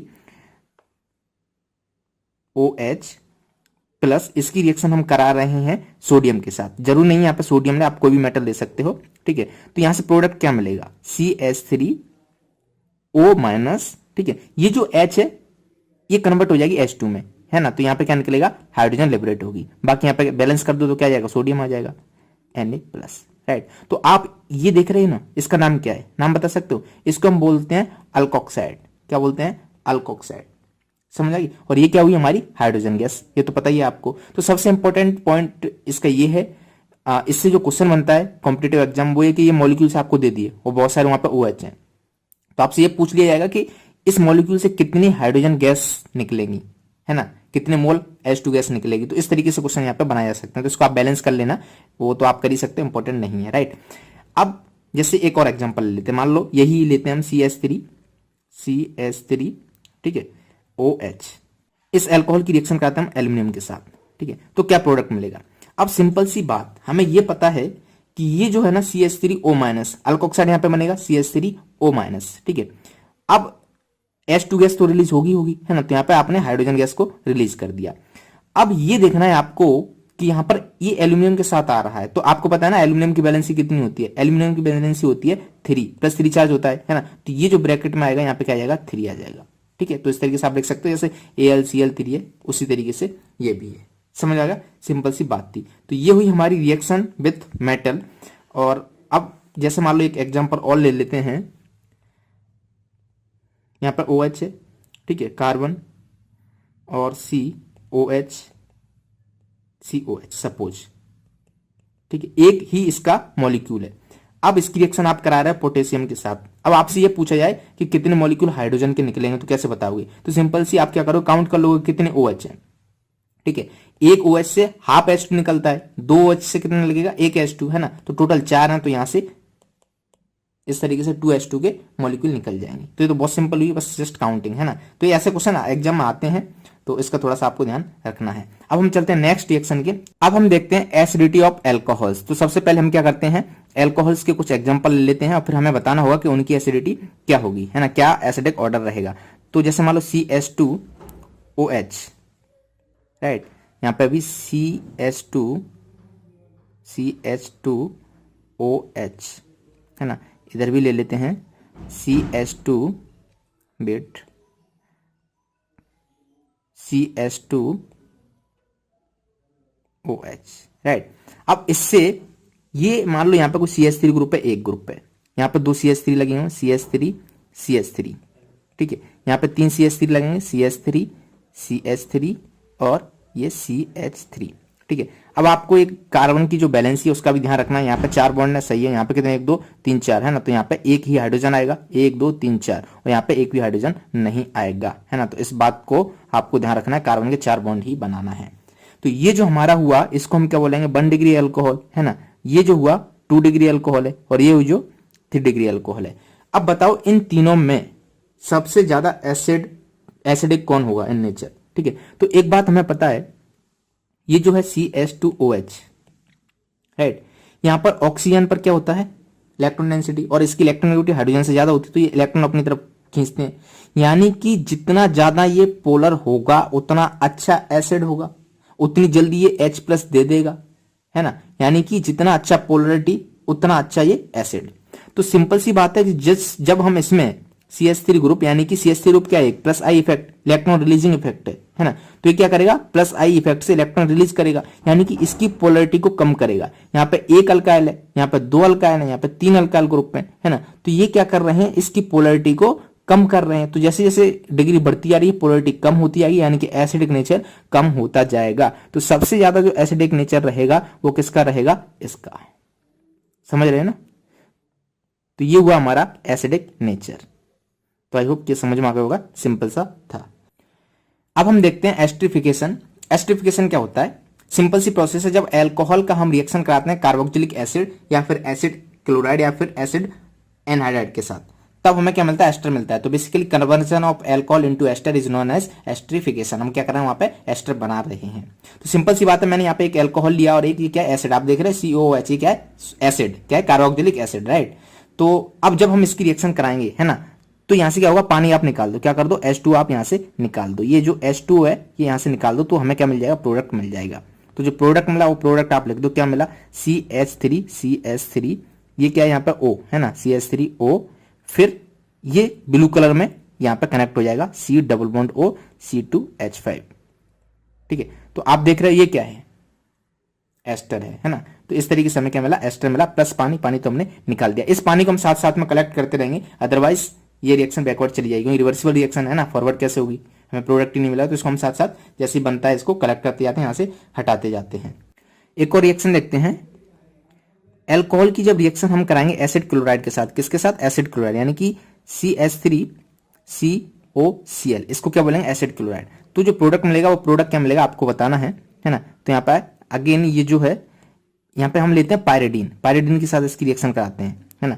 ये जो पायरिडीन है वो क्या करता है, इसका काम आपको मैं अभी बताता हूँ, जो कि आपको पता होना चाहिए, एक MCQ में पूछ लिया जाएगा। तो ये जो H है ना, HCl यहाँ से निकल जाता है ना। तो जब ये CH3O- यहाँ पे अटैक करेगा तो वहां से Cl- निकलेगा, जो कि H को ले लेगा, राइट। तो HCl यहाँ से निकल जाता है। तो प्रोडक्ट हमें क्या मिला यहाँ से, CH3, क्या मिला, CH3O C double bond O CH3। तो ये क्या एक एस्टर है। अब यहाँ पे क्या मिल रहा है, HCl मिल रहा है। तो ये जो पायरिडीन है वो क्या करता है, HCl के साथ इसको न्यूट्रलाइज करता रहता है। तो इस तरीके से रिएक्शन फॉरवर्ड होती रहती है ना। तो ये हुई अल्कोहल की एसिड क्लोराइड के साथ रिएक्शन। अब अल्कोहल की रिएक्शन देखते हैं हम एसिड एनहाइड्राइड के साथ, ठीक है। तो एक एसिड एनहाइड्राइड ले लेते हैं कोई, RC double bond O C double bond O R, ठीक है, H+। तो यहाँ पे क्या होगा, सेम तरीके से रिएक्शन होगी, यहाँ पे H लगा दो और बाकी जगह ये आ जाएगा, है ना। तो ये जो है वो यहाँ अटैक करेगा, तो बाकी प्रोडक्ट वहां से निकल जाएगा। तो जो प्रोडक्ट मिलेगा वो क्या मिलेगा, CH3O C double bond O R। आप देख रहे हो CH3O, ये तो ये रहा, है ना, और फिर ये आ रहा, ठीक है, और यहाँ पे H आ जाएगा। तो ये जो बचा हुआ है H वहां पे लगा दो, प्लस HOCOR, है ना। तो इस प्रोडक्ट में हमें क्या मिला, ये मिला हमें एस्टर, और यहाँ पे मिला क्या, एसिड। तो एस्टर और एसिड का ये कॉम्बिनेशन है। तो इस तरीके से भी आप इसको सॉल्व कर सकते हो रिएक्शंस को। कोई भी रिएक्शन यहाँ पे थोड़ा बहुत चेंज करेंगे, C2H5 कर देंगे, CH3 कर देंगे, फिनाइल लगा देंगे, R ग्रुप पर कुछ भी करें तो चेंज करते रहेंगे, आप रिएक्शन को इस तरीके से फॉरवर्ड करते जाइएगा। ओके, तो सिंपल थी। अब और आगे बढ़ते हैं। अब हम देखते हैं लुकास टेस्ट, काफी इंपॉर्टेंट है JEE और नीट के पॉइंट ऑफ व्यू से भी, है ना, क्योंकि यहाँ से MCQ आपको मिल जाता है, क्वेश्चन एग्जाम में मिल जाता है, ठीक है। तो सबसे पहले आपको ये पता होना चाहिए, इसमें कोई एग्जाम्पल लूँ CH3 OH, ये क्या है, एक एल्कोहल है। यदि हम इसकी रिएक्शन कराएं HCl के साथ तो प्रोडक्ट क्या मिलता है, तो कुछ नहीं, यहाँ से ये क्या कर देते हैं, H2O को निकाल देते हैं, है ना। हमें क्या मिल जाता था, CH3Cl और प्लस H2O। तो इस तरीके से रिएक्शन होती थी। अब ये क्या था, 1 डिग्री एल्कोहल था, है ना। तो यहाँ पर जो लुकास टेस्ट होता है उसका काम क्या होता है, वो आइडेंटिफाई करता है कि जो एल्कोहल हम ले रहे हैं उसकी डिग्री क्या है ना। तो आपको यहाँ पे क्या पता होना चाहिए, सबसे पहले पता होना चाहिए ये जो लुकास है इसका रिएजेंट क्या है ना। तो लुकास रिएजेंट, लुकास बाबा, है ना। तो इसका जो रिएजेंट होता है वो होता है कंसंट्रेटेड HCl प्लस ZnCl2। ठीक है, ये आपको याद होना चाहिए, है ना। तो जब भी हम अल्कोहल की रिएक्शन इसके साथ कराते हैं तब वो ये बता देता है कि वो अल्कोहल 1 डिग्री या 2 डिग्री या 3 डिग्री। अब हम देखते हैं अल्कोहल का डिहाइड्रेशन। ठीक है, तो सबसे पहले आपको पता होना चाहिए इस डिहाइड्रेशन का मतलब क्या होता है। हाइड्रेशन का मतलब होता है पानी को ऐड करना, डिहाइड्रेशन का मतलब होता है पानी को निकालना, यानी कि रिमूवल ऑफ H2O, है ना। इसको क्या बोलते हैं हम, डिहाइड्रेशन। तो बेसिकली आपके पास कोई अल्कोहल है, जैसे मैं ले लेता हूं CH3CH2OH, ठीक है, क्या OH। तो जब आप इसकी रिएक्शन H2SO4 या फिर H3PO4, ठीक है, ये दोनों के दोनों क्या है, कंसंट्रेटेड, है ना। इनके साथ जब इसकी रिएक्शन कराते हो, जब अल्कोहल की रिएक्शन कंसंट्रेटेड H2SO4 या फिर कंसंट्रेटेड H3PO4 के साथ कराते हो, तब यहां से क्या होगा, पानी का मॉलिक्यूल निकल जाएगा। आप पानी का मॉलिक्यूल कैसे निकालोगे बताओ, यहां से OH जाएगा और यहां से एक H को लेते हुए निकलेगा। ठीक है, तो यहां से जो प्रोडक्ट मिलेगा वो प्रोडक्ट हमें क्या मिलेगा, उस प्रोडक्ट का नाम होगा CH2 डबल बॉन्ड CH2, है ना। ये क्या है, अल्कीन। तो सिंपल सी बात है, जब कहीं आपको किसी कन्वर्जन में जरूरत पड़े अल्कोहल से अल्कीन बनाने का, तब यहां पे आप दो रिएजेंट को याद कर लीजिएगा, ये आपकी सहायता करने दौड़ के चले आएंगे। एक है कंसंट्रेटेड H2SO4, दूसरा कंसंट्रेटेड H3PO4। ठीक है, तो सिंपली देख सकते हो OH और H यहां से गया तो हमें अल्कोहल से क्या मिल गया, अल्कीन मिल गया। राइट, अब यहां पे जो एक ऑर्डर होता है कि जो 3 डिग्री वाला होता है, ये ऑर्डर आपको पता होना चाहिए, 3 डिग्री, 2 डिग्री और 1 डिग्री, है ना। 3 डिग्री का जो डिहाइड्रेशन है वो आसानी से होता है, फिर उसके बाद 2 डिग्री देन 1 डिग्री, है ना। तो सबसे आसानी से किसका हुआ, 3 डिग्री का हुआ, है ना। फिर 2 डिग्री में थोड़ी मुश्किल आती है, 1 डिग्री में थोड़ी सी और मुश्किल आती है। तो इस तरीके से आप इस ऑर्डर को याद कर सकते हो, डिहाइड्रेशन का ये ऑर्डर है। अब हम चलते हैं केमिकल रिएक्शन ऑफ अल्कोहल्स का लास्ट टॉपिक, ऑक्सीडेशन। ठीक है, ये एक बहुत इंपॉर्टेंट टॉपिक है, इसमें से भी क्वेश्चंस कॉम्पिटिटिव में आते हैं और तो आपको इसको समझना होगा। तो बेसिकली अल्कोहल का ऑक्सीडेशन आपको पता होना चाहिए, किस तरीके से अल्कोहल को हम ऑक्सीडाइज करते हैं। ठीक है, तो मैं एक अल्कोहल ले लेता हूं कोई, जैसे मैंने लिया CH3CH2, राइट, OH। ये क्या है, अल्कोहल है। ठीक है, जब आप इसका ऑक्सीडेशन करोगे तो सबसे पहले ये जो अल्कोहल है ना, ये कन्वर्ट होगा एल्डिहाइड में, यानी कि CH3CHO। आप देख रहे हो इसकी जगह क्या आ गया यहाँ पे, एल्डिहाइड। फिर ये जो एल्डिहाइड है ये ऑक्सीडाइज होगा किसमें, एसिड में, CH3COOH। समझ रहे हो। अब देखो ये क्या था, ये था अल्कोहल, क्या था, अल्कोहल। इसमें पेन बड़ी प्रॉब्लम कर रही है, अल्कोहल। ठीक है, अल्कोहल का जब ऑक्सीडेशन करोगे तो क्या बनेगा, एल्डिहाइड, और फिर जब एल्डिहाइड का ऑक्सीडेशन करोगे तब क्या बनेगा, कार्बोक्सिलिक एसिड। समझ आ रहे, तो हम क्या कर रहे हैं, बेसिकली ऑक्सीडेशन कर रहे हैं, है ना, ऑक्सीडेशन। फिर जब इसका ऑक्सीडेशन होगा तब क्या मिलेगा, ऑक्सीडेशन, क्या मिलेगा हमें, एसिड। तो ये आपको एक जो लाइन है वो पता होना चाहिए कि अल्कोहल का जब हम ऑक्सीडेशन करते हैं, है ना, 1 डिग्री अल्कोहल है तो हमें क्या मिलेगा, यहाँ पे एसिड, एल्डिहाइड मिलेगा। फिर इस एल्डिहाइड का क्या मिलेगा, कार्बोक्सिलिक एसिड। ध्यान रहे ये 1 डिग्री अल्कोहल है, यहाँ पे लिखना 1 डिग्री अल्कोहल। ठीक है, कुछ चीजें जो बहुत इंपॉर्टेंट है आपको पता होना चाहिए, जैसे हम यदि 1 डिग्री अल्कोहल का ऑक्सीडेशन करा रहे हैं तब हमें क्या मिल रहा है, एल्डिहाइड मिल रहा है। और एल्डिहाइड, ये जो है एल्डिहाइड, ये ऑक्सीडाइज होकर क्या मिल जाता है, हमें एसिड मिल जाता है। यदि यहाँ पे 2 डिग्री अल्कोहल है, क्या है, 2 डिग्री अल्कोहल है ना, तब जब इसका ऑक्सीडेशन कराओगे तब हमें यहाँ क्या मिलेगा, कीटोन मिलेगा, और कीटोन के आगे ऑक्सीडेशन नहीं होता है। समझ में आ गया, सिंपल सी बात। 3 डिग्री अल्कोहल है ना, तो 3 डिग्री अल्कोहल में हम देखते हैं क्या मिलेगा, यहाँ पे एल्कीन मिलेगा या जो भी मिलेगा, सारी चीजें हमें इसको थोड़ा सा देखना होगा। तो कौन कौन से रिएजेंट है वो हम फटाक से देख लेते हैं, कौन सा क्या काम करेगा। ठीक है, तो सबसे पहले हम बात करते हैं, यहां पे लिख लेते हैं, टेबल बना लेते हैं, 1 degree alcohol, 2 degree alcohol, 3 degree alcohol. ठीक है, अब यहां पे जो रिएजेंट हम ले रहे हैं, है ना, रिएजेंट, एक तो हम ले रहे हैं यहां पे PCC, दूसरा PDC, तीसरा CrO3, है ना, ये क्या है, एनहाइड्रस। इसके बाद ये जो यहां पे रिएजेंट ले रहे हैं स्ट्रॉन्ग ऑक्सीडाइजिंग एजेंट, जिसको हम बोलते हैं K2Cr2O7H+, और दूसरा KMnO4H+। दोनों क्या है, स्ट्रॉन्ग ऑक्सीडाइजिंग एजेंट हैं, और ये क्या है, वीक ऑक्सीडाइजिंग एजेंट है। तो आप प्रोडक्ट तो आप बता ही सकते हो, है ना। जब हम 1 डिग्री अल्कोहल का रिएक्शन पीसीसी, पीडीसी या CrO3 से कराएंगे, तब हमें क्या मिलेगा, यहाँ पे एल्डिहाइड मिलेगा। क्या मिलेगा, एल्डिहाइड। जब 2 डिग्री का कराएंगे तब हमें क्या मिलेगा, कीटोन। और जब 3 डिग्री का कराएंगे तो यहाँ not oxidized, 3 degree alcohol oxidize नहीं होते हैं, राइट। अब सिमिलरली जब हम स्ट्रॉन्ग ऑक्सीडाइजिंग एजेंट ले रहे हैं K2Cr2O7H+ या फिर KMnO4H+, तब ये क्या है, 1 डिग्री अल्कोहल डायरेक्ट कन्वर्ट होगा किसमें, एसिड में, कार्बोक्सिलिक एसिड, ठीक है। और जो 2 डिग्री है वो तो कीटोन ही रहेगा, और 3 डिग्री ऑक्सीडाइज नहीं होगा, नॉट ऑक्सीडाइज्ड। समझ में आ गया, सिंपल सी बात है, ठीक है।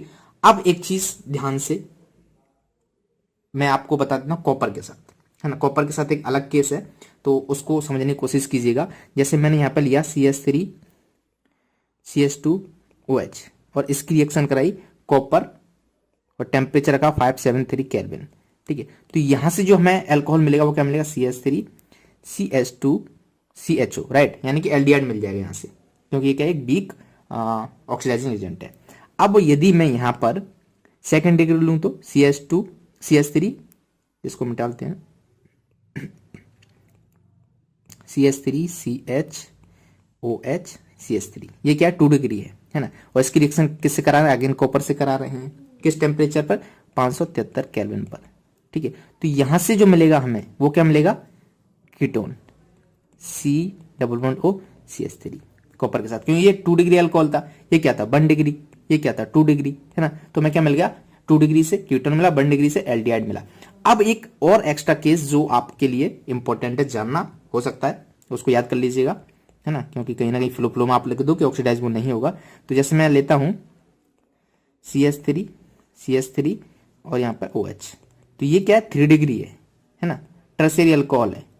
अब जब आप इसकी रिएक्शन कराओगे इस कॉपर से 573 केल्विन पर, तो यहां पर ऑक्सीडेशन तो नहीं होता है, बट यहां पे ना एलिमिनेशन हो जाता है, डिहाइड्रेशन हो जाता है, सॉरी, क्या हो जाता है, डिहाइड्रेशन, यानी कि हमें अल्किन यहां से मिल जाएगा। तो ये OH और H यहां से जाएगा, तो यहां से जो प्रोडक्ट मिलेगा वो क्या मिलेगा, हमें अल्किन मिलेगा, CH3C CH3 double bond CH2, ठीक है। OH और H यहां से निकल जाएगा। समझ आएगा, सिंपल। तो आपको याद करना है कि कॉपर के केस में यदि 573 केल्विन पर हम हीट करते हैं, है ना, तो हमें 1 डिग्री अल्कोहल एल्डिहाइड में कन्वर्ट होता है, 2 डिग्री कीटोन में, और ये जो 3 डिग्री होता है उसका क्या हो जाता है, अल्किन बन जाता है। बाकी ये आपने याद कर लिया होगा, अच्छे से इसको टेबल बना के आप याद कर लीजिएगा। अब हम शुरू करते हैं नया topic, chemical reaction of phenol, right. Phenol की केमिकल रिएक्शंस क्या है, ये अगेन बहुत सिंपल है, ध्यान से देखिएगा। शुरू करते हैं, ठीक है। तो सबसे पहले हम देखते हैं reaction with metal, reaction with metal. तो वही जिस तरीके से हमने अल्कोहल में देखा था वैसा ही केस यहाँ पे भी होता है। ये क्या है, हमारा फिनॉल है कि नहीं, यहाँ पे OH लगा हुआ है। तो जब आप इसकी रिएक्शन कराओगे किसी सोडियम या किसी मेटल के साथ, तो ये क्या करेगा, यहाँ से H को H2 में कन्वर्ट कर देगा। तो जो हमें रिएक्शन मिलेगी वो क्या मिलेगी, O- प्लस H2 को रिलीज कर देगा, राइट। अब ये जो O- है तो इसको हम क्या लिखेंगे, यहाँ पे Na लगा देंगे, है ना। तो क्या कर देना आप, Na। समझ आया। तो मेटल के साथ किस तरीके से रिएक्शन होती है, इस तरीके से। अब देखते हैं एक और इंपॉर्टेंट रिएक्शन फिनॉल की, जो काफी इंपॉर्टेंट है, काफी जो आगे रिएक्शन आ रही है उसमें इसका यूज होगा।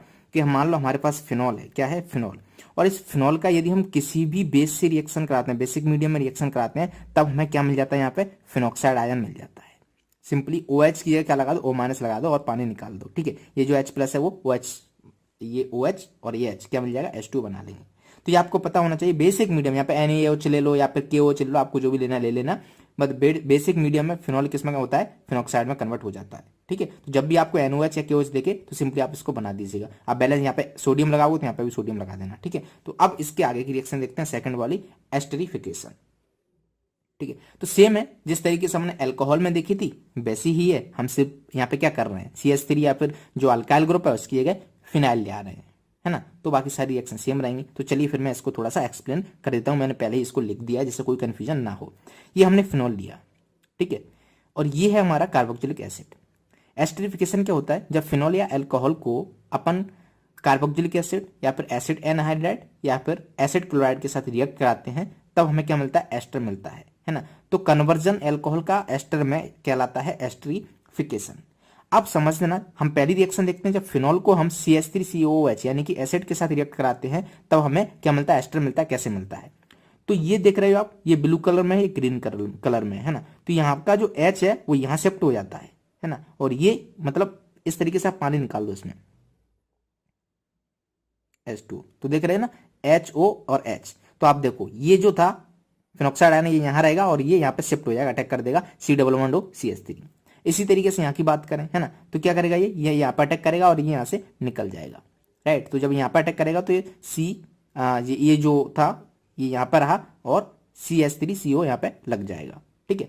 जैसे इसकी बात करें है ना, तो ये कहाँ पर रहेगा, यहाँ पर अटैक करेगा, Cl- यहाँ से बाहर निकल जाएगा। तो बेसिकली हम क्या करें, HCl यहाँ से बाहर हो गया, राइट। तो इस तरीके से प्रोडक्ट बन जाएगा फिनॉक्साइड देन COCH3।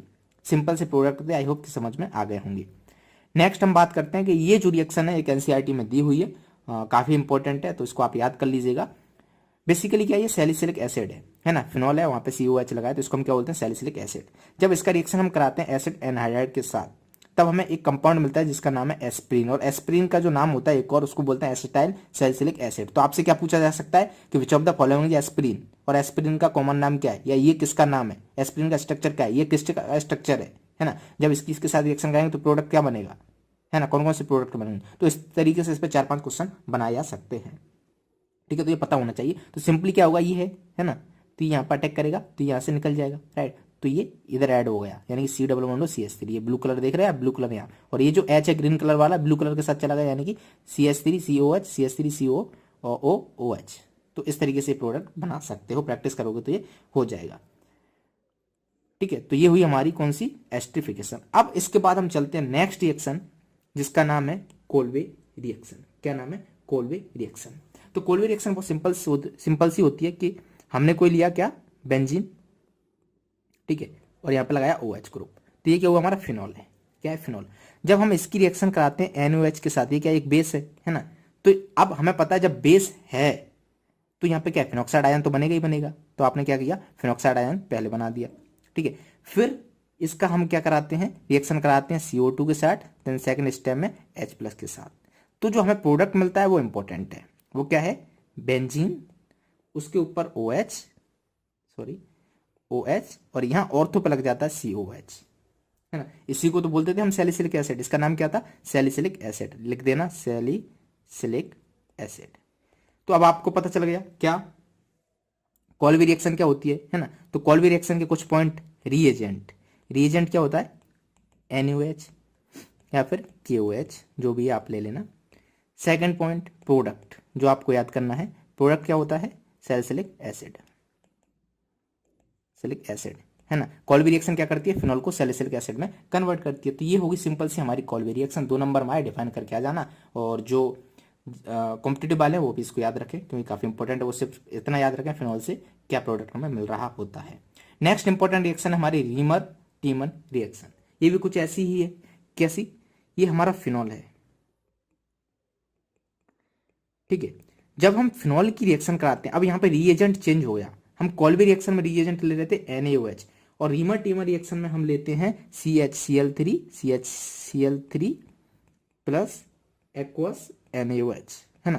तो यहां से जो हमें प्रोडक्ट मिलता है वो मिलता है सैलिसिल एल्डिहाइड। क्या मिलता है, सैलिसिल एल्डिहाइड। मैं डायरेक्ट प्रोडक्ट लिख रहा हूं, ठीक है, वो प्रोडक्ट आपको पता होना चाहिए, OHCHO। इसको हम क्या बोलते हैं, सैलिसिल एल्डिहाइड, ठीक है। तो यहां पर क्या मिल रहा था हमें, ऑर्थो पर एसिड मिल रहा था, यहाँ पे क्या मिल रहा है, एल्डिहाइड मिल रहा है, इसलिए इसको क्या देंगे नाम, सैलिसिल एल्डिहाइड। तो बाकी सारी चीजें इसके बारे में भी आप लिख सकते हो, है ना। इसका रिएजेंट क्या है ना, इसका प्रोडक्ट क्या है, दोनों चीज इंपॉर्टेंट है, दोनों लिख दो, है ना। तो इसका जो रिएजेंट है वो है CHCl3 प्लस एक्वस NaOH, और इसका जो रिएजेंट है, सॉरी, इसका जो प्रोडक्ट है वो क्या है, सैलिसिल एल्डिहाइड, ठीक है। अब आपसे रीमर टीमर रिएक्शन पूछी जाएगी तो सिंपल सी आप बता देना, when phenol is reacted with CHCl3 plus aqueous NaOH salicyl aldehydes gives, है ना। तो जब ये इससे रिएक्ट करता है तब हमें क्या मिलता है, सैलिसिल एल्डिहाइड मिलता है। तो इसका रिएजेंट क्या हुआ, CaCl3 प्लस एक्वस NOH। किससे रिएक्ट करता है, ये फिनॉल से रिएक्ट करता है। प्रोडक्ट क्या होता है, सैलिसिल एल्डिहाइड। सैलिसिल एल्डिहाइड क्या होता है, फिनॉल पर ऑर्थो पोजीशन में CHO लगा देना। समझ में आ गया, उम्मीद करता हूँ समझ में आ गया होगा, सिंपल था। नेक्स्ट रिएक्शन देखते हैं हम, नाइट्रेशन। ठीक है, नाइट्रेशन, तो इसको तो कई बार पढ़ चुके हैं, तो एक बार हम फिर से देख लेते हैं फिनॉल के केस में। तो सबसे पहले क्या करते हैं, हम फिनॉल बना लेते हैं। एक ये फिनॉल है, दूसरा यहाँ पे एक और ले लेते हैं। ठीक है, इसमें मैं 2 रिएक्शन आपको बता रहा हूँ। क्या, कि जब हम इसकी रिएक्शन करा रहे हैं डाइल्यूट HNO3 के साथ, है ना। जब इसकी हम रिएक्शन करा रहे हैं डाइल्यूट HNO3 के साथ, तब प्रोडक्ट क्या मिलेगा। और जब हम इसकी रिएक्शन करा रहे हैं कंसंट्रेटेड HNO3 के साथ। अब डाइल्यूट और कंसंट्रेटेड HNO3, इसके बारे में तो आपको पता है। डाइल्यूट मतलब उसमें HNO3 की मात्रा कम है, कंसंट्रेटेड मतलब HNO3 की मात्रा ज्यादा है। तो जब ये वाला केस होता है ना, तब यहाँ पर 2 प्रोडक्ट मिलते हैं, OH NO2, है ना। NO2 कहाँ पे जाता है, ऑर्थो पे जाता है एक बार, और दूसरी बार कहाँ जाता है, NO2 पैरा पर। ठीक है, तो इसका नाम पता है क्या है, ऑर्थो नाइट्रोफिनॉल, है ना। नाम भी लिख देता हूं मैं, ऑर्थो नाइट्रोफिनॉल, नाम इंपॉर्टेंट है इसका। क्या है, पैरा नाइट्रोफिनॉल। समझ आएगा, सिंपल सी बात है ना। तो बेसिकली एक ही NO2 अटैक कर रहा है, आ रहा है ऑर्थो पर आ रहा है या फिर पैरा पर आ रहा है। यदि इसकी बात करें, यदि हमने कंसंट्रेटेड HNO3 ले लिया, तो यहाँ पर केस पूरा चेंज हो जाता है। यहाँ पर जो प्रोडक्ट बनता है ना, वो प्रोडक्ट क्या बनता है, उसको ध्यान से देखना। ये क्या है, बेंजीन, और यहाँ पे क्या था, OH पहले से था। ठीक है, अब यहाँ पर 3 NO2 आ जाते हैं, दोनों ऑर्थो को कवर कर लेते हैं और पैरा को भी कवर कर लेते हैं। ठीक है, इसका जो नाम होता है 2,4,6 डाइनाइट्रोफिनॉल, और इसका जो कॉमन नेम है जिसके नाम से जाना जाता है, जो कि आप सभी को पता होना चाहिए, इसको हम बोलते हैं पिक्रिक एसिड। पिकनिक एसिड नहीं, पिक्रिक एसिड। ठीक है, पिकनिक नहीं मनाना है, समझ आया। तो इसको हम क्या बोलते हैं, पिक्रिक एसिड। सिंपल सी बात थी, तो ये भी आपको समझ में आ गया होगा। नेक्स्ट रिएक्शन हम देखते हैं फिनॉल की, हेलोजनेशन, है ना। हेलोजनेशन मतलब उसमें हेलोजन का ऐड करना, जैसे Cl है या फिर ब्रोमीन है, जो भी है। तो कैसे क्या होगा, तो इसमें भी हम 2 केस ले लेते हैं। तो 2 फिनॉल बना लेते हैं। पहला फिनॉल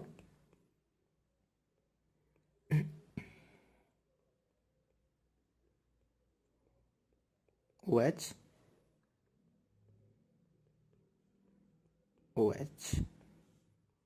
ठीक है, जब इस फिनॉल की रिएक्शन हम कराते हैं Br2 इन CH2, ये क्या इनर्ट मीडियम है, और दूसरा एक्वस Br2 के साथ। किसके साथ, एक्वस Br2, इसको हम बोलते हैं ब्रोमीन वाटर। क्या बोलते हैं, ब्रोमीन वाटर। और यहाँ पे आप लिख लेना ब्रोमीन वाटर। तो दोनों के केस में प्रोडक्ट अलग अलग बनेगा। जब यहां पर इस तरीके से रिएक्शन करा रहे हैं, है ना, तब जो प्रोडक्ट बनता है वो क्या बनता है, ऑर्थो पर Br आता है और एक बार पैरा पर आता है। उसके बाद आप ये तो बता ही सकते हो कौन सा माइनर है, कौन सा मेजर है। तो मैंने क्या किया, यहाँ पे बेंजीन बनाई, OH लगाया, बेंजीन बनाई, OH लगाया। ठीक है, तो एक बार Br अटैक करेगा यहाँ पर, दूसरी बार Br अटैक करेगा यहाँ पर। ये ऑर्थो हुआ, ये पैरा हुआ, है ना। तो ये होता है हमारा माइनर वाला, क्योंकि यहाँ पर रिपल्सन आ जाता है, और ये होता है हमारा मेजर वाला। यदि इसकी बात करें एक्वस Br2 की, है ना, ब्रोमीन वाटर की, तब यहाँ पे जो प्रोडक्ट मिलता है वो कुछ अलग होता है ना। तो वो प्रोडक्ट क्या होता है, वो मैं यहाँ पे बना देता हूँ, बेंजीन, यहाँ पर OH।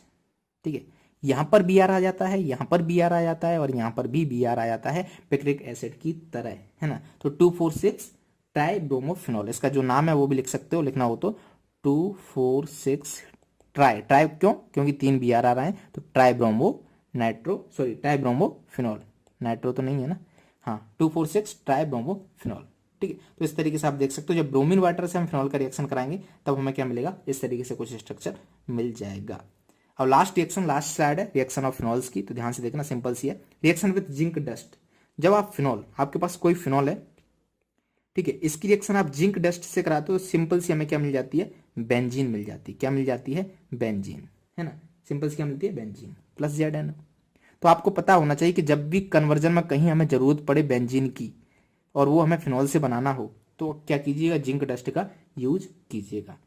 Last reaction I don't think कि वो इतना इंपॉर्टेंट है, बट एनसीईआरटी में दी हुई है, तो एटलीस्ट आपको याद तो होना चाहिए, क्योंकि अब भरोसा नहीं कर सकते हैं एनटीए वगैरह पर, कहीं पे भी वो जेई या नीट में पूछ सकते हैं। ठीक है, तो ये हमारा क्या है, फिनॉल है। इस फिनॉल की जब हम रिएक्शन कराते हैं NO2Cr2O7 के साथ, है ना, H2SO4, तो क्या होता है, इसका ऑक्सीडेशन हो जाता है। अभी हमें ये याद करना है कि फिनॉल का ऑक्सीडेशन कैसा होता है, क्या प्रोडक्ट बनता है जब फिनॉल का ऑक्सीडेशन होता है तब, है ना। तो यहाँ से जो प्रोडक्ट मिलेगा वो प्रोडक्ट आपको पता होना चाहिए, है ना।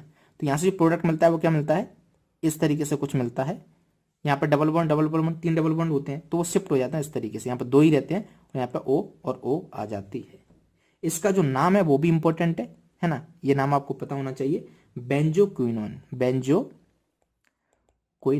क्या बोलते हैं, बेंजोक्विनोन। समझ आ गई, सिंपल सी बात है। तो ये क्या हुआ, ऑक्सीडेशन हुआ किसका, फिनॉल का। रिएजेंट क्या लेते हैं, Na2Cr2O7 एंड H2SO4, और हमें ये प्रोडक्ट दे देता है। उम्मीद करता हूँ ये आपको समझ में आ गया होगा। ओके, तो यहाँ पे ये कंप्लीट हुआ हमारा reaction of chemical reaction of phenol. अब इसके बाद क्या बची, केमिकल रिएक्शन ऑफ ईथर्स।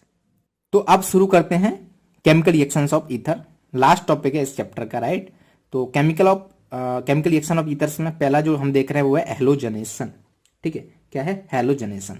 तो एक तो ईथर का कोई एग्जांपल ले लेते हैं, जैसे मैं ले लेता हूं ईथर का एग्जांपल OCH3, है ना। जो हैलोजनेशन है, यहाँ पे बेसिकली हम इलेक्ट्रोफिलिक सब्स्टिट्यूशन देख रहे हैं। ठीक है, तो ये क्या है, इसका नाम पता है आपको, यदि बेंजीन के ऊपर OCH3 आ जाए तो उसको क्या बोलते हैं, है ना, नहीं पता है तो उसको याद कर लेना, इसको हम बोलते हैं एनिसोल। क्या बोलते हैं, एनिसोल, इंपॉर्टेंट है। ठीक है, काफी बार ये यूज कराएंगे आप लोगों से। तो ये क्या हुआ, हमारा एनिसोल हुआ। अब जब हम इस एनिसोल की रिएक्शन कराते हैं Br2 इन इथोनिक एसिड, यहाँ पे जो रिएजेंट क्या है, Br2 इन इथोनिक एसिड, है ना। सिंपल से आप Br2 लिखोगे, इन एसिड लिखो तब भी चल जाएगा।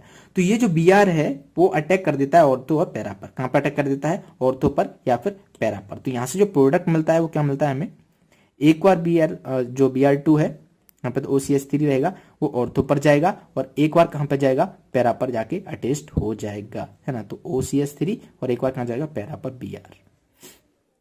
समझ आ गई। तो ये जो प्रोडक्ट है ऑर्थो वाला, ये क्या होगा, हमारा माइनर प्रोडक्ट होगा। क्या होगा, माइनर। तो आप यहाँ पे लिख देना, ये माइनर होगा और ये मेजर होगा। ठीक है, 90% बनता है, ये 10%। समझ में। तो एनिसोल यहाँ पे देखो, O पे क्या लोन पेयर है कि नहीं है, तो लोन पेयर ये इसको दे रहा होगा। तो इससे क्या हो रहा, जो रिंग है वो एक्टिवेट हो रही होगी, है ना, क्योंकि ये क्या है, एक्टिवेटिंग ग्रुप है। तो इसकी वजह से क्या होता है, यहाँ पर इलेक्ट्रॉन डेंसिटी बढ़ जाती है ऑर्थो और पैरा पर। तो Br कहाँ पर अटैक करेगा, Br क्या इलेक्ट्रोफाइल की तरह अटैक करता है, तो वो कहाँ पर अटैक करेगा, एक बार ऑर्थो पर करेगा, दूसरी बार पैरा पर करेगा। समझ आ गई। तो सिंपल सी बात, हमें एक बार ये प्रोडक्ट मिलेगा, एक बार ये मिलेगा, तो ये माइनर होगा, ये मेजर होगा। अब नेक्स्ट रिएक्शन देखते हैं हम, नाइट्रेशन। इस नाइट्रेशन को तो हम काफी बार सुनते आ रहे हैं, है ना।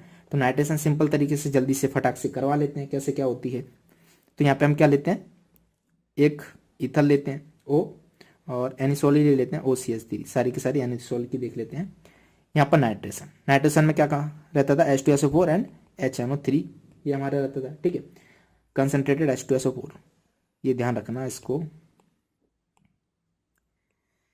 HNO3 प्लस कंसंट्रेटेड H2SO4, ये क्या रहता था, नाइट्रेशन का रिएजेंट होता था।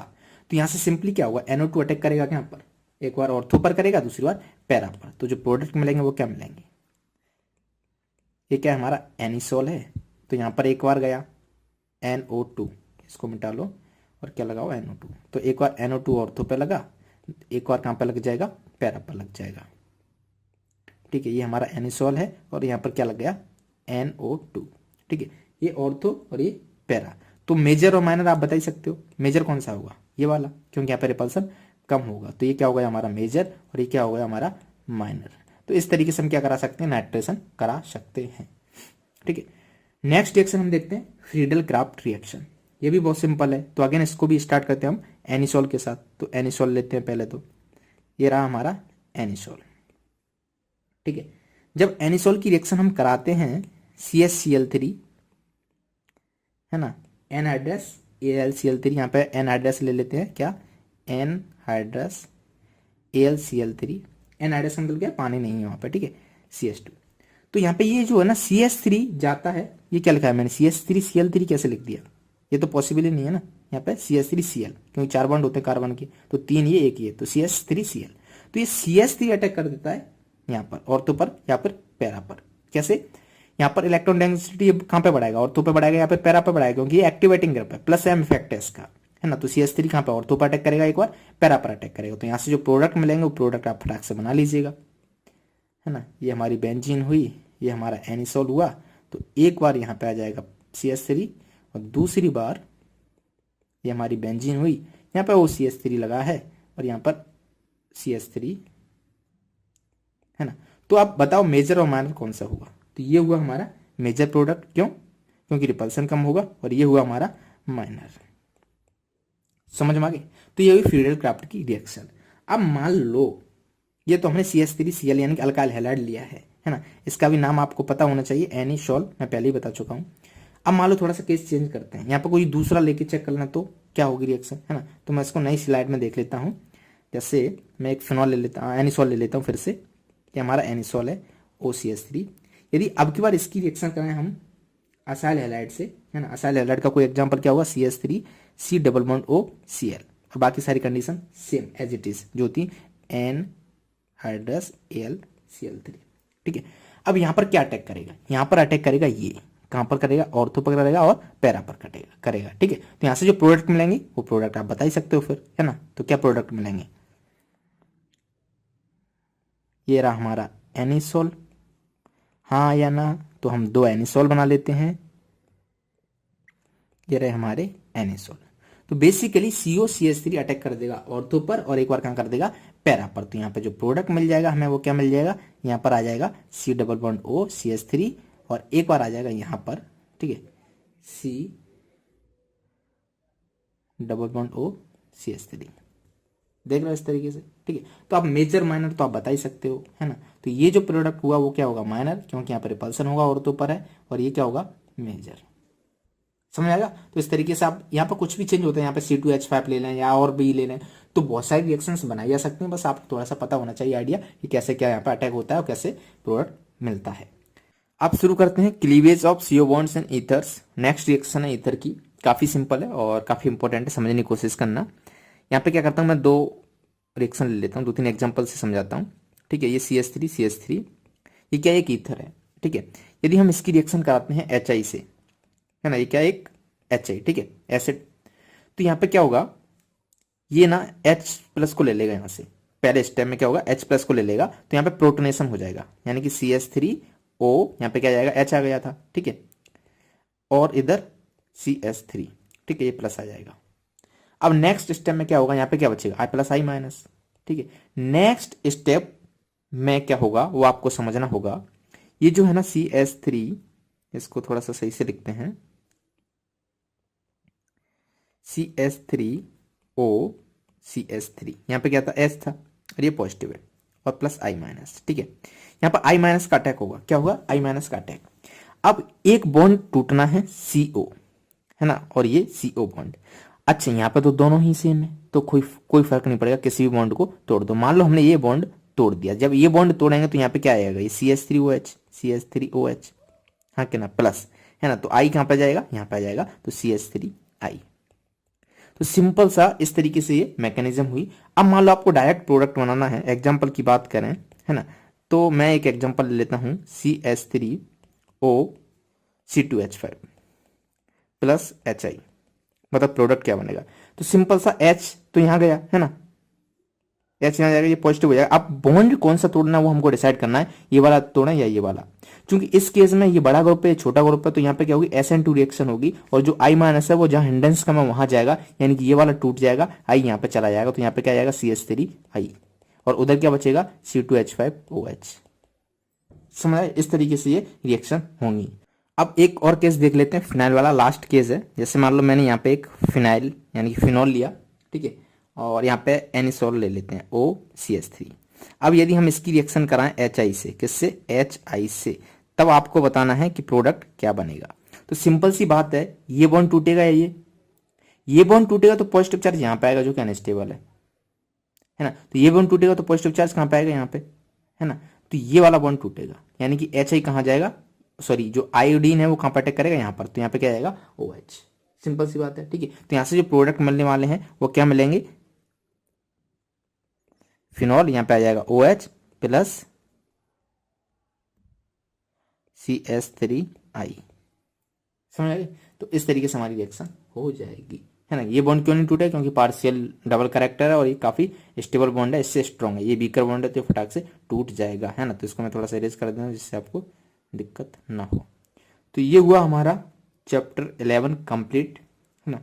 आई होप कि सारी चीज़ें मैंने कवर करा दी हैं और आपको इससे काफ़ी हेल्प मिली होगी। ओके, तो ये जो नोट्स मैंने यहाँ पे लिखे हुए हैं, ये जो PDF है, इसको मैं साहब 20 ऐप में डाल दूंगा, तो कुछ समय बाद आपको ये वहाँ पे देखने के लिए मिल जाएगी। तो जिन स्टूडेंट ने अभी तक साहब 20 ऐप डाउनलोड नहीं किया है तो प्लीज़ पहले उसको प्ले स्टोर से डाउनलोड कर लीजिएगा, और डिस्क्रिप्शन में मैंने लिंक आपको दे रखी है, वहाँ से भी आप कर सकते हैं। और किसी भी तरीके की आपको कोई परेशानी आ रही है एप्लीकेशन से रिगार्डिंग, या फिर कोई सजेशन आप मुझे देना चाहते हो, तो ये मेरा व्हाट्सएप नंबर है, आप इस पर मुझे मैसेज कर सकते हैं। प्लीज़ कॉल मत करना क्योंकि बहुत मुश्किल होता है। और यदि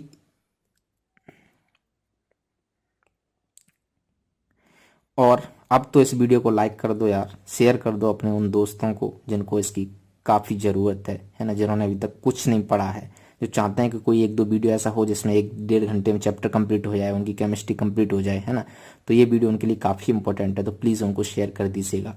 और अभी तक यदि सब्सक्राइब नहीं किया है तो कर लीजिएगा, क्योंकि आगे जो भी नोटिफिकेशन आएंगे हो सकता है वो आपसे छूट जाए, है ना। वो जो घंटी है नीचे उसको ज़रूर दबा देना। तो चलिए हम अब नेक्स्ट वीडियो में मिलेंगे इसके दूसरे क्रैश कोर्स के साथ, chapter 12, right, aldehydes, ketones and carboxylic acid. उम्मीद करता हूँ वो वीडियो भी आपको बहुत पसंद आएगा। ओके, तो चलिए फिर मिलते हैं नेक्स्ट वीडियो में, तब तक के लिए thank you, bye bye, Tata.